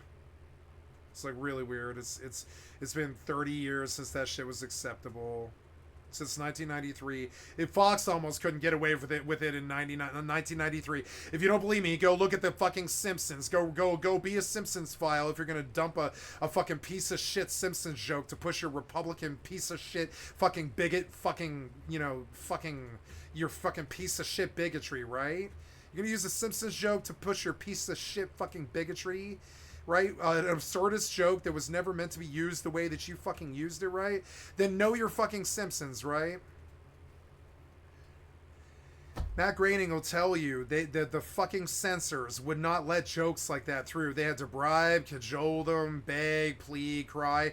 Even in 1993, you couldn't get away with the crazy cat lady joke. You could, but you could only do it once a fucking episode. And the censor had to be like literally buttered up and had to talk about percentages of what sort of sexist jokes you were doing, or racist jokes, or women jokes, or anything Fox was up to back then, right? And the crazy cat lady is not only a joke against women, it's a joke against mentally ill people. It was a twofer. You know, we call that a twofer. It's even better. It was so funny when they did it, because it was so funny. It addressed two funny things in an absurdist way, where the lady was tossing the cats at people, and it was fucking hilarious, because we all know how really nightmare of a thing it would be if somebody threw a cat at you, because they're going to come at you with the claws open, right? And the crazy cat lady throws the cats, and it's hilarious, because the idea of a cat being thrown at you is a goddamn nightmare. It's a fucking nightmare. You know what's going to happen. They're going to use your body as a scratch post to retard their descent, you know. And I don't mean that like retarded. I mean like, you know, it will like to slow it down. And in order to slow down the momentum that's going to hurt their paws, they're going to come at you with the claws open, and they're going to use your body like a scratching post to slide down like a fucking mountain, you know. And then so throwing a cat is actually very comical, and that was the funny part of the joke. The old shut-in lady was not the funny part of the joke. It was just sort of, I think, almost them trying to let America know that maybe is sort of how we look at it, being a shut-in, you know? Is this so you're sort of like oddball and you're a little bit of a joke and you're scary and you might hurt us or something. And that was, you know, and that's, you know, and that's what they were getting at. And their joke was wonderful, and it was out of the golden age of Murdoch, Fox, you know, Fox, like, you know, isms. And now, I don't know why you dredged it up, but they barely got away with that joke in 1994 was that season. I know my Simpsons well enough. Please, you should too, if you're gonna fucking bastardize them like that. I know what season it was. I know what episode it was. Like, I don't know what the number of the episode is, but I know what season it was. It was Oh no, I don't know which particular episode it is. I don't remember which one that gag is from. I really don't. But I remember the gag very well. And so and I'm sorry, if you know your Simpsons, they would Matt Groening himself would tell you how hard it was to get that goddamn joke past the censor. Because even the Fox fucking run Murdoch paid censors weren't cool with making fun of mentally ill or women. They just weren't cool with it. So they would let you get away with a joke like that once a goddamn episode. And Matt Groening's talked about it. Matt Groening couldn't barely get away with that joke back in 1993. I don't know why the fuck you thought you could do it in 2024, you weird piece of shit fucking sexist fucking ism traitor. You know? You demented, unhinged cartoon character. And every word I'm saying, I mean it. Go talk to Matt Groening if you don't fucking believe me. And, you know, and etc. Matt Groening himself will tell you they almost didn't get that joke through the fucking censor in 1993. Why your weird piece of shit bigot ass was saying it in 2024 is beyond me, you fucking weird piece of shit bigot traitor. The support Trump had with women to begin with. And so I want to go to this next clip because there is some polling about how J.D. Vance might actually be dragging down the ticket overall. Oh, what do you mean might actually? What do you mean might actually be? J.D. Vance is now a goddamn fucking lead weight. I can't believe that idiot fucking tied his goddamn crap to this. You want to alienate the... Okay, I'm sorry. I'm going to talk shit about Republicans here, and I'm going to talk shit about women, which is unfortunate. I shouldn't do it, but I'm going to do it. What do you think the women are like in the Republican Party? Do you think they're like Angela from The Office, you know, or Karen? Or do you think they're like the crazy cat lady?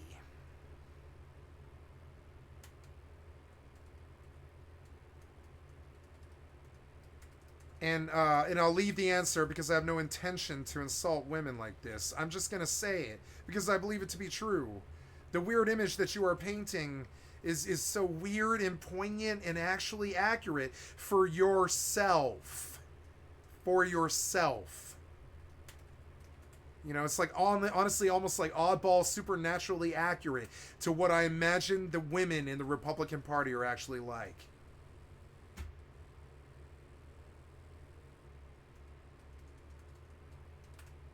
I can't imagine being a fucking female Republican. I guess I found the one form of woman I'm willing to make fun of, I guess. Yeah, it's a Republican woman.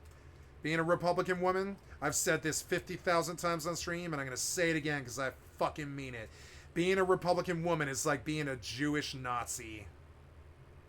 I mean that. If there's anything you ever hear on my stream that you should really take away, I really mean this one. Stay away from Republican women. Republican women is the same thing as Jewish Nazi. Details. We take a look at the net favorable rating for J.D. Vance. That's a favorable minus unfavorable. It's in negative net territory. Look at that. -6 points. I will tell you, Aaron, I have gone all the way back since 1980. He is the first guy after immediately following a convention, a VP pick, who actually had a net negative favorable rating. That is underwater. The average since 2000 is plus 19 points. J.D. Vance making history in the completely wrong way. Hey, don't scroll away. Come back, come back. Because before the video continues, we just want to urge you to lend your support to TYT. You power our honest reporting. You do it at tyt.com/team, and we love you for it. And look, I remember when Trump had announced that J.D. Vance was his VP pick. You know, I follow conservative media. I want to know what they're saying. I want to understand their perspective. Okay. They weren't really happy with J.D. Vance. They couldn't really understand That's like why reading the funny Trump papers. took the risk of going with Vance. And so now you're kind of starting to see it play out, and the polling indicates that he might be actually dragging the ticket down altogether. But I have more details. Polls have consistently shown that the proportion of women planning to vote for him this November is smaller, meaning vote for Trump, is smaller this November than those who did in 2020. That's what I was referring to earlier. And Vance has nothing to offer Trump on this score. Quite the reverse. He risks compounding his boss's problem. So two things about that, and then I want to get back to the so-called cat ladies. So remember who made this pick for Donald Trump, who convinced him to pick him? Beavis and Butthead, his two dumbass sons. He was going to pick Doug Burgum and make the business community and the establishment a little bit more at home. Look, I don't necessarily think that any of those guys are good guys, and I don't care about the donor community feeling more at home with Trump, but at least there was some strategic sense, and Beavis and Butthead came in, and they're like, no, Daddy, no, let's double down on MAGA. We're going to win anyway. Oops. So back then, of course, Joe Biden was in the race, and they were going to win. It was pretty much a lock. But they couldn't foresee that, hey, Joe Biden might not be in the race a week later, and now all of a sudden you're the underdogs. So very, very poorly played. And guys, this is what I keep coming back to. They cannot get outside of their own perspective. So in their perspective, yeah, you make fun of single women or women without kids. What's their point? They're useless without kids. Yeah, but women don't think that. They don't think that they're useless without kids. You, Neanderthal, think that. Yep. And they assume that everybody does. It's no. So nobody's laughing, dumb. you fucking idiot. And by the way, I mean, his messaging in the we'll past laugh at the absurdists. We won't laugh at the fucking not just unpopular with truth. women, but unpopular with a lot of men as well. So, for instance, in 2021, he suggested ending marriages that were maybe even violent as selfish. This is one of the great tricks that the sexual revolution pulled on the American populace. He said, making it easier for people to shift spouses like they change their underwear. What? He essentially has advocated for women to remain in abusive relationships, or for couples who are in unhappy marriages to remain together out of the sake of the children. This man is morally bankrupt. For the sake of the children, I should say. He has taken aim at child care subsidies as class war Childcare against normal people. subsidies? What? Class war against normal people? What do you, I mean? What do you mean? What?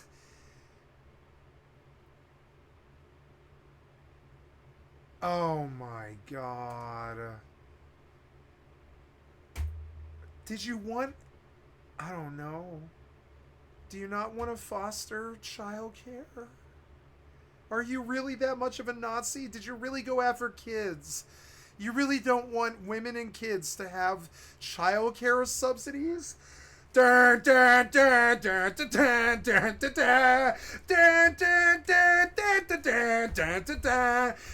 another Republican putting down women and children and disabled people. It's a Nazi. It's a Nazi. It's a Nazi. My God. What a weird fucking world.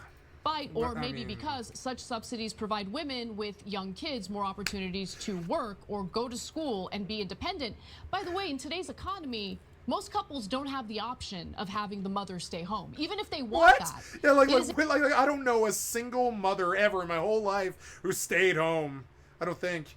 No, I don't know a single mother who stayed home. No. Where the fuck are you gonna get the money to feed the kid? You know? Beyond prostitution, where are you going to get that money to feed the kid unless you work? I mean, I'm sorry, it's just sort of reality. You can sell drugs or something, but yeah, where are you going to get, how are you going to feed that kid, get diapers and stuff, unless you work? You either need to date a man who works or work, one or the other.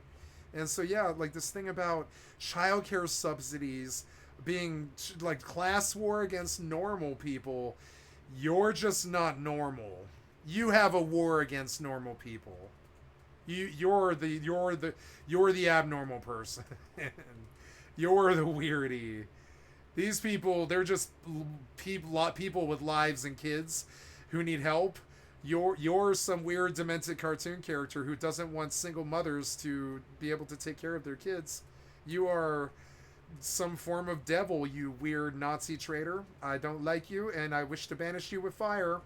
Piss on the ashes. Goodbye. Goodbye, Mr. Weird Demented Cartoon Character. Never going to listen to anything you ever say again. If you're the vice president in this country, it's going to be a dead role for you, because if you speak in public, we're going to remember the childless cat lady. We're going to call you the childless cat lady. You're a living meme now, childless cat lady. Oh man, it's Trump's picking memes. He's picking memes for VP. It's Trump and the childless cat lady now. Childless cat lady and Trump are gonna win the election, guys. Somehow. They stole it. They stole it. They stole it again. They had to have somehow. It wasn't the childless cat lady thing. They stole it. They stole it. It wasn't the childless cat lady thing, or the Mexican thing. It was they stole it. They stole it. God damn it. Fucking idiots. God damn fascist idiots. Oh my God, I love talking shit about Republicans. It's so fun. Please let me have control. I hate you so much. Please don't do that to me anymore. I was just tabbing. Please don't do that to me anymore. Ooh, I like the sight of this crate. Please be something good. Oh yeah, did I buy that? Oh no. I don't think I bought that crucible. No, I got a crucible. I got a crucible, so I didn't have to buy it. Nice. It's incredibly difficult to make that work out, given the fact that you need a dual income household just to make ends meet. So making it harder for women to find childcare, not really a popular position, even among some Republican voters, moderate Republican voters. In any circle, in any country, anywhere but rich white America, it's the only place you'll ever fucking see that sort of disrespect of women, disrespect of mothers, disrespect of the people who put us here, disrespect of the greatest thing that has ever happened to this planet, which is women. And, you know, and I'm just, you know, I'm just gonna say it, you know, you're a fucking weird, bigot, sexist, fuck you. It's people like you that need to get slew. Yeah, you want another war, you're already in one. And by the way, the final thing I'll say is, the thinking was that J.D. Vance would help Trump secure Ohio for sure, right? And that he would help appeal to the Rust Belt voters. But it turns out that that's really not playing out in Ohio. So with that said, let's go to the polling on that.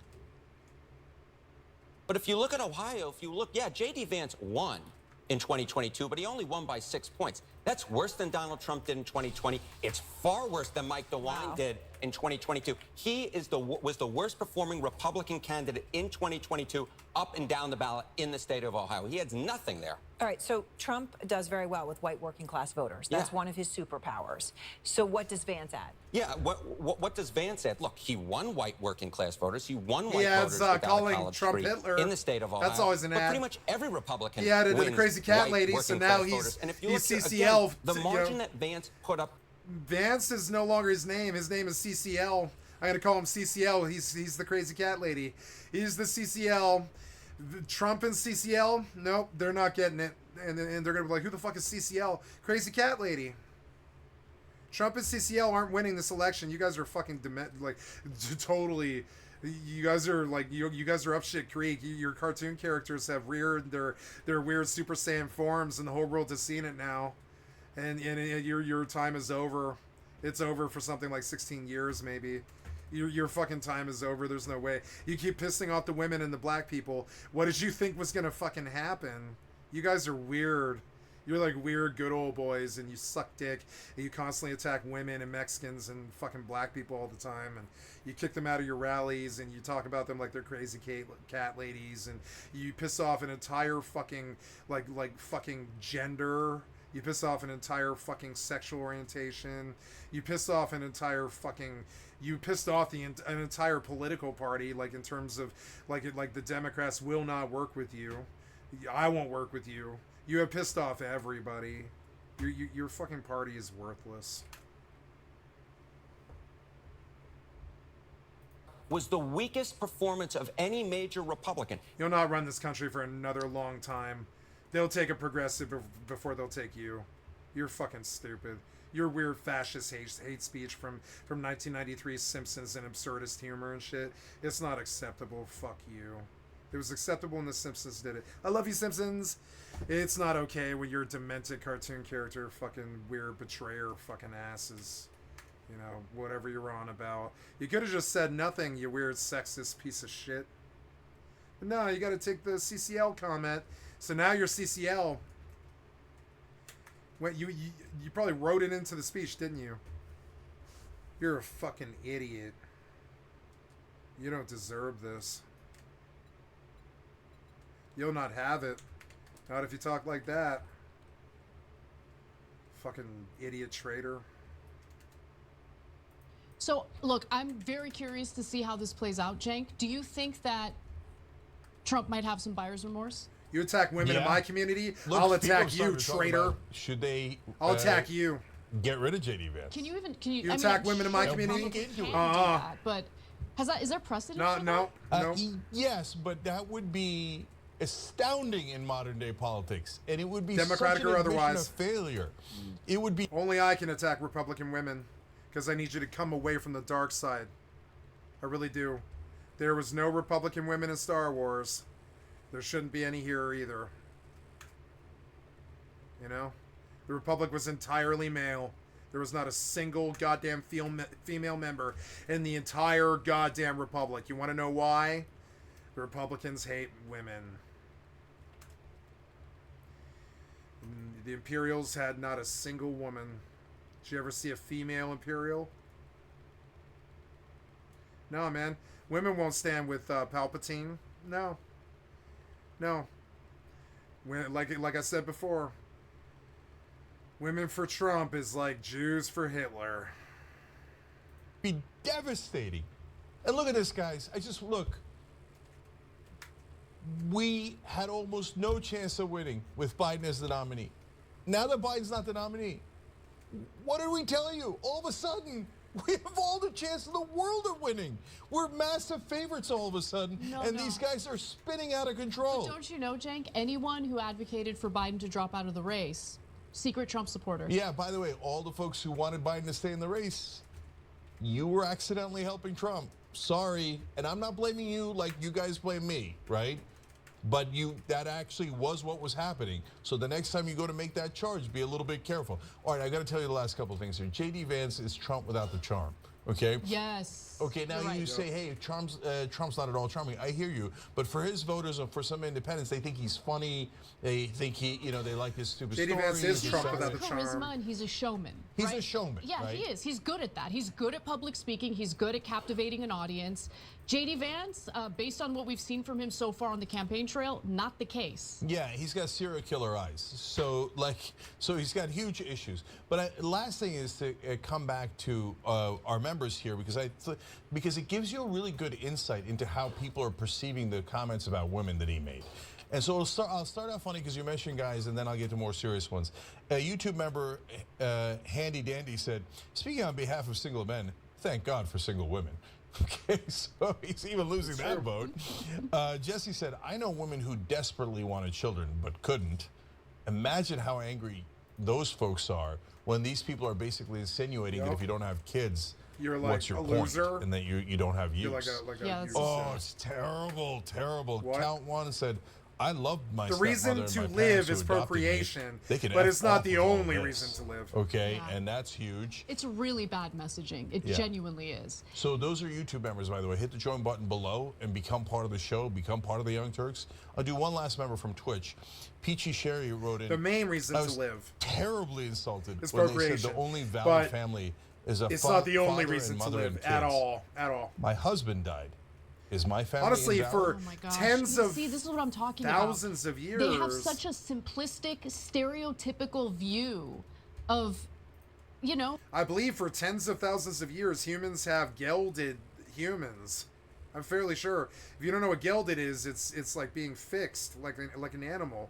And for tens of thousands of years, religious sects like Christians and such, they have gelded humans and made them eunuchs. And they've used them in religious purposes or for punishment. People have been cutting off balls since the dawn of goddamn man. And to say that procreation is the only fucking reason to live is just it hasn't even been true for 100,000 years. We've had eunuchs in our fucking culture, every culture that the world's known. We've had gay people, eunuchs, all kinds of different cultures. As long as the world's been around, it's in old ancient Greek tragedies and stuff like this. Eunuchs, it's been around forever. So insinuating that people that don't have sex are pointless is just insane from even a cultural perspective, because we have been gelding humans for 100,000 years, particularly as we acknowledge that gelded humans can actually focus on things like being a monk or security or yeah, I mean, like being a guard or you know, or that kind of thing. Gelded humans, they are like basically, you know, the fire is gone out of them. But they're not worthless human beings in any way or form. They're like kind of, you know, they're useful. And for tens of thousands of years, gelded humans have been a reality. We don't do this in America, thank God. But I mean, like, you know, but it is something we've done culturally as human beings for many different, you know, races and cultures and stuff for tens of thousands of years. And so to say that the only people that have any value in the society are breeders is actually really fucking weird. Often soldiers do not breed, you know? Often soldier ants, for instance, do not breed. Or even human soldiers. Often human soldiers don't breed. They're known for patronizing hookers 20 years. You know, soldiers don't always breed. They don't. Not at all. They stay married to the core. They don't leave until they're told to. They like this. They don't. You know. I'm sure they have sex, but they don't have to get married. And if they do, they stay on a base with their spouse. You know, like normal people.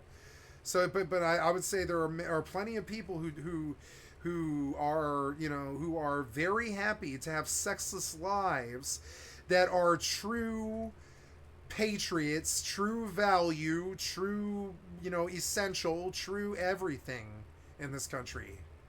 There are disabled people who cannot breed, who are geniuses, who power our math and our science. There are, like, for instance, look at the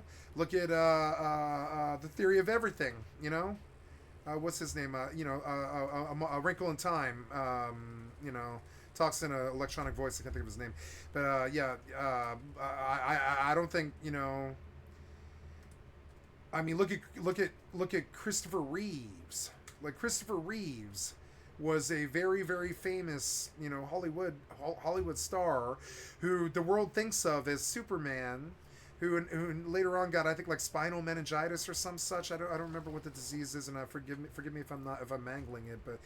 And I would say that there were many people in the world who thought of him as the living Superman, as the actor, as the living Superman, because the actor was kind of a chaste dude who was a really awesome guy, and he was like, there was nothing wrong with him. He wasn't like a pederast or anything like that. He was just an awesome Hollywood actor. He was an average Chad, he was kind of an average Hollywood actor, Chad, Christopher Reeves, and he. And he was of intense value to all of humanity when he played Superman. That's like when, Christian Bale played Batman, right? If Christian Bale were to lose his legs, would he be worthless in our society? No. And by legs, I mean penis. If Christian Bale were to be unable to breed because of some accident on a Batman set or something like that, and God forbid, and I'm not hoping that happens. I don't want it to. But would he be considered worthless because he doesn't breed or something? I'm sure Christian Bale has kids, but I mean, like, if Christian Bale in some alternate universe didn't have, kids, and lost his penis somehow in a Hollywood accident, I'm trying to be funny, would he be worthless to the Republican Party here? Would Christian Bale be worthless to the Republican Party if he didn't have a penis? Would Johnny Depp be worthless to the Republican Party if he didn't have a penis and didn't breed? It's sort of dumb. The shaky slope of the slippery slope of your fallacy of a statement. Of what, like, the family needs to be, and if the family isn't perfectly set up the way that they envision, all the insults start flying. Yeah. And it's gonna turn voters off. And remember, guys, the elections are not determined by the extremes on both sides. They're determined by the independent voters, the swing voters, and they tend to be a lot more moderate in their thinking. And so, again, if the Trump campaign moves forward with this kind of disgusting messaging, it's going to turn a lot of important voters for them off. Finally, I do want to at least give Donald Trump an opportunity to express what he's feeling about J.D. Vance, because he was asked point blank, like, do you regret J.D. Vance as your VP pick? Let's hear what he had to say. You've made your vice presidential pick, but now that you know Kamala Harris is going to be your opponent, would you have possibly gone in a different direction had you known that? No, I do the same pick. I think he's doing really well. He's really caught on. Okay, so for now, Trump is putting on a brave face and defending J.D. Vance, but we'll see how it plays out moving forward. Okay, you can say that this is speculative and it's totally fine, but that Donald Trump did not seem excited. There was a lack of riz in that reaction response. Because normally when Trump's excited, he's like, he's the best vice presidential candidate anybody's ever seen. No one's ever seen a vice presidential candidate like this. We're winning with him. We're getting tired of winning with him. He'd be rambling on and on about how great J.D. Vance is. You're correct. And in this case, he was like low energy Trump. Low energy, and he moved on to something else immediately after that short statement. Yeah, he's good. Yeah, whatever. Okay, back to me. Thanks for watching The Young Turks. Really appreciate it. Another way to show support is through YouTube memberships. I love The Young Turks. You'll get to interact with us more. There's live chat, emojis, badges. You've got emojis of me, Anna, John, JR. So those are super fun. But you also get playback of our exclusive member-only shows and specials right after they air. So all of that, all you got to do is click that join button right underneath the video. Thank you. Welcome to the Daily Show. Yeah, Daily Show. I don't know if I can do this. Can I do this? Yeah, this is the one on YouTube. I can do it. Yeah. We've been gone. We just got back. And I don't think I'm gonna do this.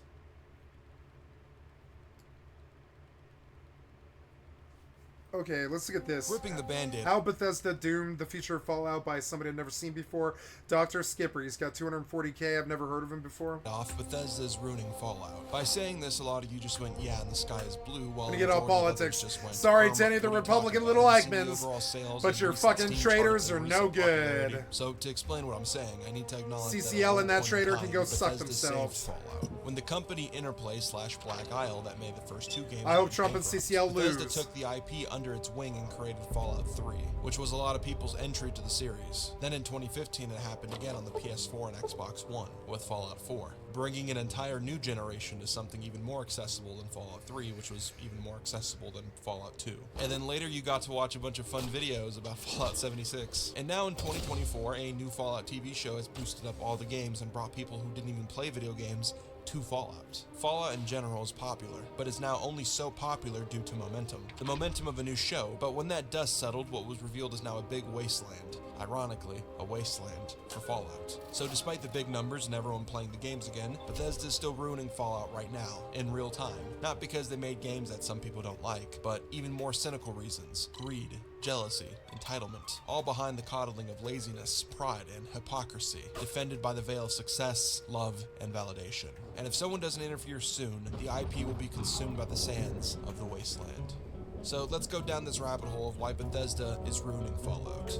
Also subscribe. Todd said that if we get enough of these, we might get a New Vegas 2. I promise. Yeah. That's what he said. Fallout's never been more popular. You guys are fucking incompetent. Let me ask a question. Who is the face of Activision? Who is the face of EA? Who is the face of Blizzard? The face of Activision is... I don't remember the COD guy's name. It's like Paul somebody or another. The, Blizzard is Bobby Cockdick. Isn't in jail. Oh, that isn't in jail. Yeah, they're all in jail, and that's how I know their names. Yes, it's Luka Doncic. You're all correct. Most game companies are ran by shadow people who stack billions and billions while sucking the blood of children. But then there's studios where the main character is the guy you just want to sit down with and have a beautiful cup of coffee. Miyazaki, Hideo Kojima, Gabe Newell when he used to make video games instead of spamming out Steam sales so that he could go on vacation. Also, I think the TF2 community is pretty unhappy with him. And up there is cute little Todd Howard. Behind that leather jacket and false promises is an awkward hunk of love. Half-Life's unhappy with him. Real shadow. Valve is not a software company anymore. They need to get it through their fucking heads, and no, you're not going to get any more Source or Half-Life or any of that. Thank God they keep making CSGO, you know. I don't like CSGO, but I used to play it a lot, and, you know, it's too much twitchy headshots, but it's, you know, it is a fun game, and I played thousands, probably 10,000 hours of it or something like that, more than any other game. I think I probably played more Counter-Strike than any other game. I don't ever want to see Counter-Strike again, frankly. I played way more Counter-Strike than any other game, even WoW. No, I'm sorry. Now, I played WoW way more than Counter-Strike, but I'm talking about, like, sort of games that aren't MMORPGs. Hands down, I played Counter-Strike for something like 6,000 or 10,000 hours or something like that when I was a teenager. It was like a cultural thing for us at that age. We used to go to the LAN cafes for 8 hours and shit like that. Counter-Strike was a really big deal. But now I believe it was mishandled by Valve. And I think now, and I don't think it's like even remotely evolved. A friend of mine told me to go look at CSGO 2, or no, yeah, one of my people on my stream or somebody, I can't remember who told me, but somebody told me to go look at CSGO 2, and I did, and I was like, wow, the graphics are fucking amazing. But then I was like, oh, but it's the exact same game that I was playing when I was 13 years old. That's cool, but I'm not 13 anymore. I want something in Counter-Strike that's like, you're in a city, and you're in a mansion, and in the mansion there's like Batman stuff, like a SWAT team hideout, and in the hideout there's like, you know, kit robots that give you like different guns and, you know, stuff that you want for whatever you're running, and then you go out like the Division or whatever. You go out into the fucking world, and you're the terrorists, and you're going to do a crazy like Grand Theft Auto type, you know, Payday type mission, and the bomb has to be set up, and the combat is the same Source engine stuff, but the map is a massive open city. city, and sometimes people's T and CT operations actually counteract each other. And as you're running out of a bank as the terrorists with the bomb, as you're running in the bank with the bomb as the terrorist, a counter-terrorist comes screeching past you in their vehicle and shoots you in the head as they're going by. You didn't think about the CT that wasn't even involved in your fucking problem or whatever, right? And honestly, I think, and I don't know if they can make a world like that, but honestly, that's what they needed to do with Counter-Strike, not this fucking same exact fucking carbon copy of Counter-Strike 1.6 that I was playing when I was 13 years old. Games need to evolve. I'm terribly sorry. And so, no, I never did touch CSGO 2. I was like, I know this game. I know every inch of every map. I know every gun. I know how to beat you probably, and I haven't played it in 20 years. I know how to beat you with an M4, I bet. I bet you I probably beat you with an M4. I don't care who you are. I played that game so fucking long. I still know how to op. I still know what the settings are. I still know how to do it even better than I used to do it. Like, honestly, and I just don't, I don't think Counter-Strike's a good game anymore. It was cool when I was a teenager. I'm sure the teenagers today probably fucking love it, but not me. Todd is a guy. I did that shit 20 years ago. I don't need the same exact trip again. That's like watching Star Wars over and over and over and over instead of a modern movie, No, thank you. There's only so much Luke Skywalker I can take before I sort of hate the fact that he kisses his sister and I don't even want to think about that stuff, but if you watch it enough, you start to realize that there's things about your favorite character that you don't like, if you overdo it. So yeah, and all this weird shit. So it's so I don't really recommend watching Star Wars 50 times anymore. I think it's better to just try and immerse yourself in as much media that's modern as possible and sort out the wheat from the chaff. Bad decisions, but when you see him in the flesh, you kind of feel bad for the guy because he's just a little. Yeah, he's just a meme. He's just a he's like a meme cartoon character playing out his little Bethesda fantasy. It's fine. He's done nothing bad. I guess the failure of Starfield is sort of an affront to the community, but that's their business to fail. It's not ours. It's their business to fail. They took a swing, they missed. I respect them for taking the shot. It's like this old song by Garfunkel and Oates that I really love called "Loser," where they're like, "You're a loser, you're a loser, but you're a striver. You're tired, but you're strong. You're going on no evidence. You don't give it into evidence." You're going on. Sorry, I forget all the lyrics and everything, but it's like you went all in, but you were wrong. You were such a loser. Good for you. It's such it's something that normal people don't do. Trying is hard, but people don't do it, and all this, and I really feel this way. I think Todd is at least trying, and so you can't really be super critical of him unless you are playing a game that is poisoned by his 20-year-old bugs currently. That is the only time it is appropriate to cuss Todd. Otherwise, Bethesda is just up to the failure of their IP. But that's okay. They've been at it for 50 years. It's okay for them to die of old age.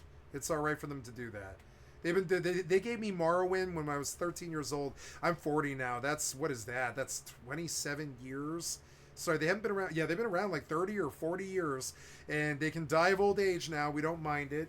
Starfield was not promising. It was little dork. If you want an example of this, look at when he got scared at IGN and didn't believe that the Fallout show was a 9 of 10 at first. Because before that, everyone loved his passion project for 2 weeks before ripping it to shreds and putting him back in the bad boy corner again. I believe that Todd Howard was once a great game director. He had that humble Mike Wazowski background. A guy who was persistent and had to work hard to get to where he is. He was turned down for Bethesda and told to finish school first. Where he then finished school and got told to kick rocks because there's no more jobs available. And after persistence, he finally got to work at the company and climbed his way up the ranks. He failed and succeeded multiple times. But as we've now seen through the years, that once he's a Michael Scott turned to Mr. O'Hare. The irritating thing about Yep, it's true. He's not a Michael Scott anymore. He was a Michael Scott for like the first I didn't even ever hear Todd's name until 2016 or something like that. But when I did, I understood who he was, and I started watching all the interviews and everything, and I liked him. But I also didn't, because I was like, well, he's kind of a putz of a Michael Scott sort of CEO executive that I don't like like really seeing from software developers. Their type was always supposed to be like kind of like leather jackets and kind of like sunglasses and sleek clothes, because they're making money as software developers, and they're and they kind of look like Neo or who's the other guy, Morpheus, right? That's it. Morpheus was a depiction of what we want our nerds to look like. But Todd Howard has always had the Trump thing going on, and that's the death of the video game industry, you know? Todd. Video game developers should look like Neo. Cool black jackets and stuff and sunglasses and, you know, and they should look like nerds who stay in the basement too much. Maybe shirts with decals and stuff on them, band shirts, that kind of thing. But they shouldn't look like fucking Donald Trump, you know? And Todd really had that vibe. And when he started doing that vibe, Bethesda died. Bethesda is that they're also the luckiest game developers of all time. They're the only studio that constantly gets bailed out of mediocrity, having it be swept under the rug. They are like the luckiest. I mean, I don't know. I don't think Starfield got swept under the rug, really. I don't think it did. I think we're done with their mediocrity now. They got slammed on YouTube for it. Like for like a month, all I watched was goddamn Starfield videos of how bad it was. And, like, I don't know, they got slammed. They did not get away with it this time. Starfield, I don't know what the fucking Metacritic is now. Let's go fucking see. Metacritic. Starfield. What is... Oh, my God. How does this have a 6.8? This game... I guess it's generally favorable in the fact that you can play it, which is a lot more than you can say about a bunch of other games. So I guess, you know, it is a playable game. I suppose it is a real game, yeah. I suppose it deserves an 83. You know, I gave it a 84 that was originally a 94 because they lost a 60-hour save with a day one bug. And so I fall with these people at 83 because I thought that it was at least playable and that eventually in like 5 or 10 years it could be a good game if they added a mob spawner. So every 2 or 3 months I pop on Nexus, and I'm going to do it now. And I will, you know, take a look at no, I don't want 7 Days to Die. I want Nexus Starfield, and we are looking at we look for enemies, right? We go into the mods and we look at the mod categories and we go to enemies. Yeah, no enemies. So we look for monsters or some such, anything that implies creatures or some such, companions, environment, gameplay, non-vanilla companions. And like, notice that there still isn't even a category on Nexus for mob spawner or enemies. Like if we go to say, like, I don't know, let's go to I don't know, Skyrim, Nexus. Maybe I should go to bed. I am actually kind of tired. I stayed up late though. That's all right. Skyrim, Nexus, mods, and community. See, I'm having trouble like drawing from my files, and that's how I know I should go to bed rather than stay up. If I was in the mood to play video games for like 12 hours, I would stay up, but I don't think I want to. I think I want to do React content for a really long time, but my fucking brain is dead, and that's not good. It's sort of counterproductive to have a brain dead to be brain dead after a long shift when you're trying to do good React content. The Nexus for Skyrim, I am in the mods under mod categories looking for enemies. Creatures. Notice there's 1,651 mods. All of them probably really good. And they're, you know, and if they're on the Nexus anyways. And we look at unique downloads and we see the convenient horses. and Skyrim immersive creatures and realistic animal and predators are all really amazing fucking mods. Bellyache's animal and creature pack, Birds of Skyrim, Monster mod, True Wolves of Skyrim, 83 willow butterflies, armored horses, immersive horses. You can see the whimsy of this, how people really love this stuff. Can you see it? They love this fucking crap. So do I. Blaze of Eventide, which I don't even know what that is. It's a fiery horse. Armored sabercat mount.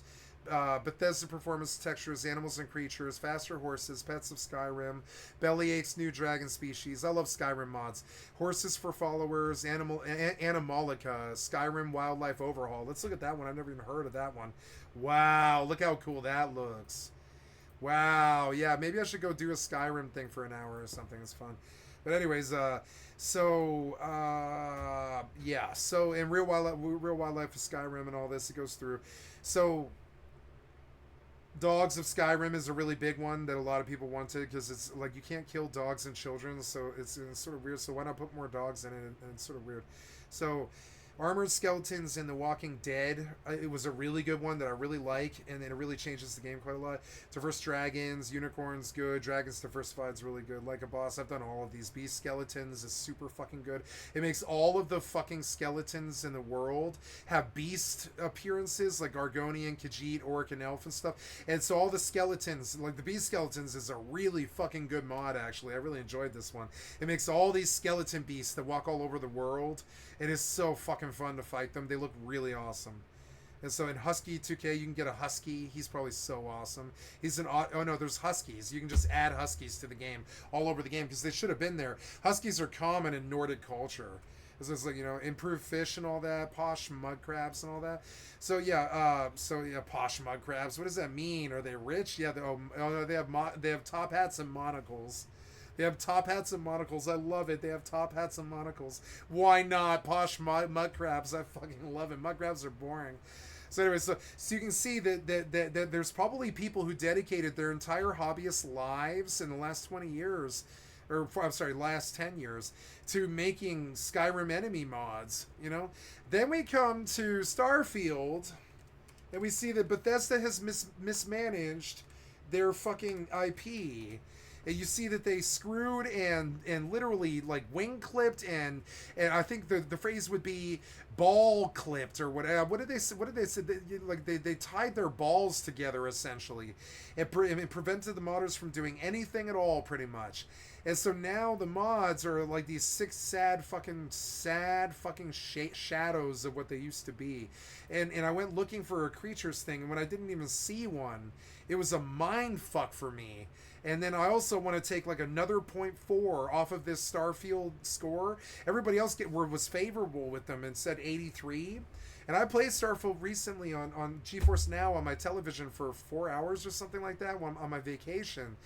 And like this is not an 83 score anymore when you come to realize how bad that they nut punched the Nexus. You realize that Starfield is not really a Bethesda game. It's like basically an autistic single player game that you can't even mod. And that was not what Bethesda sold for 30 years or something like that. That's not what they promised. And so now we've been betrayed by Bethesda.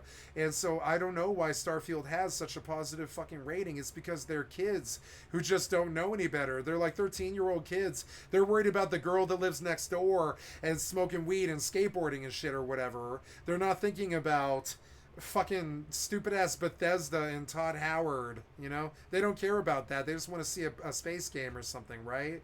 So... you know, so it gets an 83, but it technically shouldn't, because if the kids knew what the precursor games were like Skyrim, which a bunch of them probably do, they would know better. They would know better than to give it a score like this, and the journalists should have known better too. And 6.8 is frankly wrong. It should be down around like 4.8, not 6.8. It's insane. There's a lot of weird, like... It is true you'll find a good number of barren wastelands with little to do other than extracting some resources to take off to more interesting places. But again, it really depends on how you want to play. There's so much to do, so many systems and abilities to explore, missions to complete, spaceships to loot, and species to catalog, that I honestly don't think there's anybody who thinks that exploring every square meter of this universe is the better way to enjoy Starfield. I don't know. It's a big game, but starts way too slowly. It may never get interesting. Yep, it may never get interesting because I don't know.